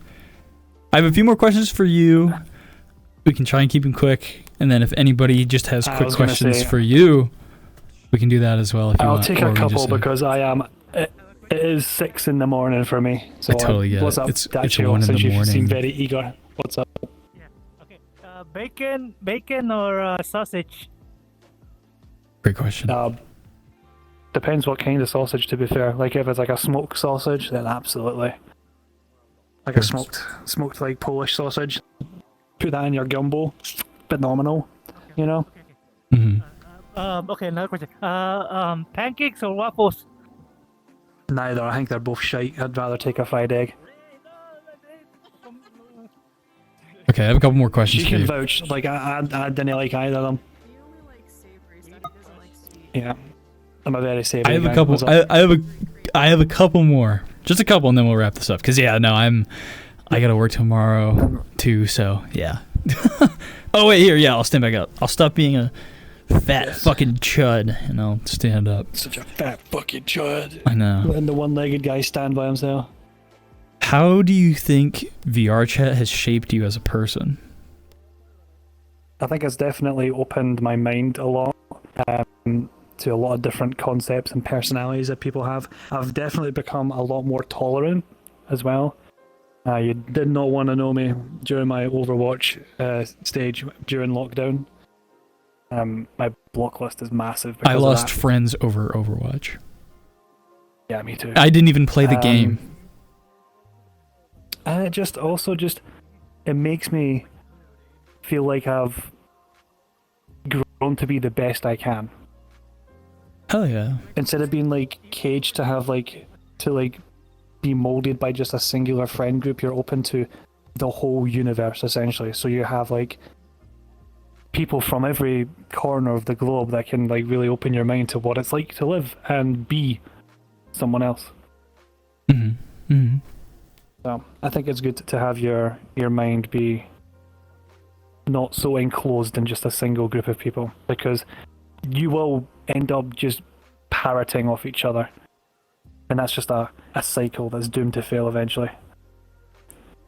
Yeah, if you judge your whole perspective of humans and the way humans connect based off of 7 people, you're kind of that's very much a solipsistic point of a mind. You know, that's very much just like a bubble of what's really going No, on. you can't be in a bubble. You really just need to just be amongst everyone. My final question for you is What's up? I guess in either with VRChat or whatever, your life, where do you wish to take yourself? Like, what's next? Well, what's next for your I guess what's next for, like, VRChat and stuff, but then what's just in general, like, what's next for you? I would love to, like, obviously I want to start a family. I want to be a dad. I want to be able to raise a kid of my own and be the best father and the best figure for them as much as I can, because I can't wait to, like, be proud of my own. Yeah, man. So that's awesome. I know VRChat man wants to have a kid. I know, crazy, but we're in a really good spot. So I think we're going to be fine. I think you're going to be a great dad. I hope to be. I really do. And she's going to be such a good mom.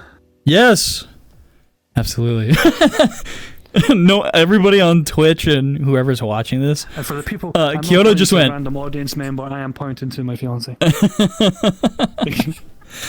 Just randomly picking out a random person in the crowd, and you're gonna be the mom. Bandit, thank you so much for coming up and doing this with me. Of course, honestly, this was super it's been such cool. an honor. It's been so fun. I've done almost 40 episodes now of the podcast. This is a favorite. This is a good one. Good. This is super cool. I'm very glad. Is there any, like, final words to anybody here, in the audience or listening, or people who will listen to this episode at a later date? Is there any like final things you want to say? As a closing remark, to just always be yourself. And I know it's like you hear it all the time, just be yourself. But, like, when people came up here, right, there's a difference between people that would be walking around in here and the people that actually came up on stage, right? Because people they have the mindset when they have to come up here that they have to be the best that they can. And it proves to themselves they can, because they were the realest people. Every single person that came up here and spoke from their heart. And if people just did that by default, there would be so much, like, of those, like, real friends that you mentioned earlier. Instead of people trying to, like, live in a facade and to be something that they aren't, it just puts it off entirely. But when they are being themselves, people notice that. And people love that. I love that. So I love it too. It's exactly why I do all this.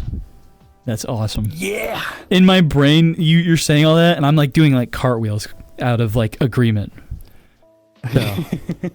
Good. All right. Everybody that's here, that survived this long, give it up for Bandit, everybody. Yes. Give it up.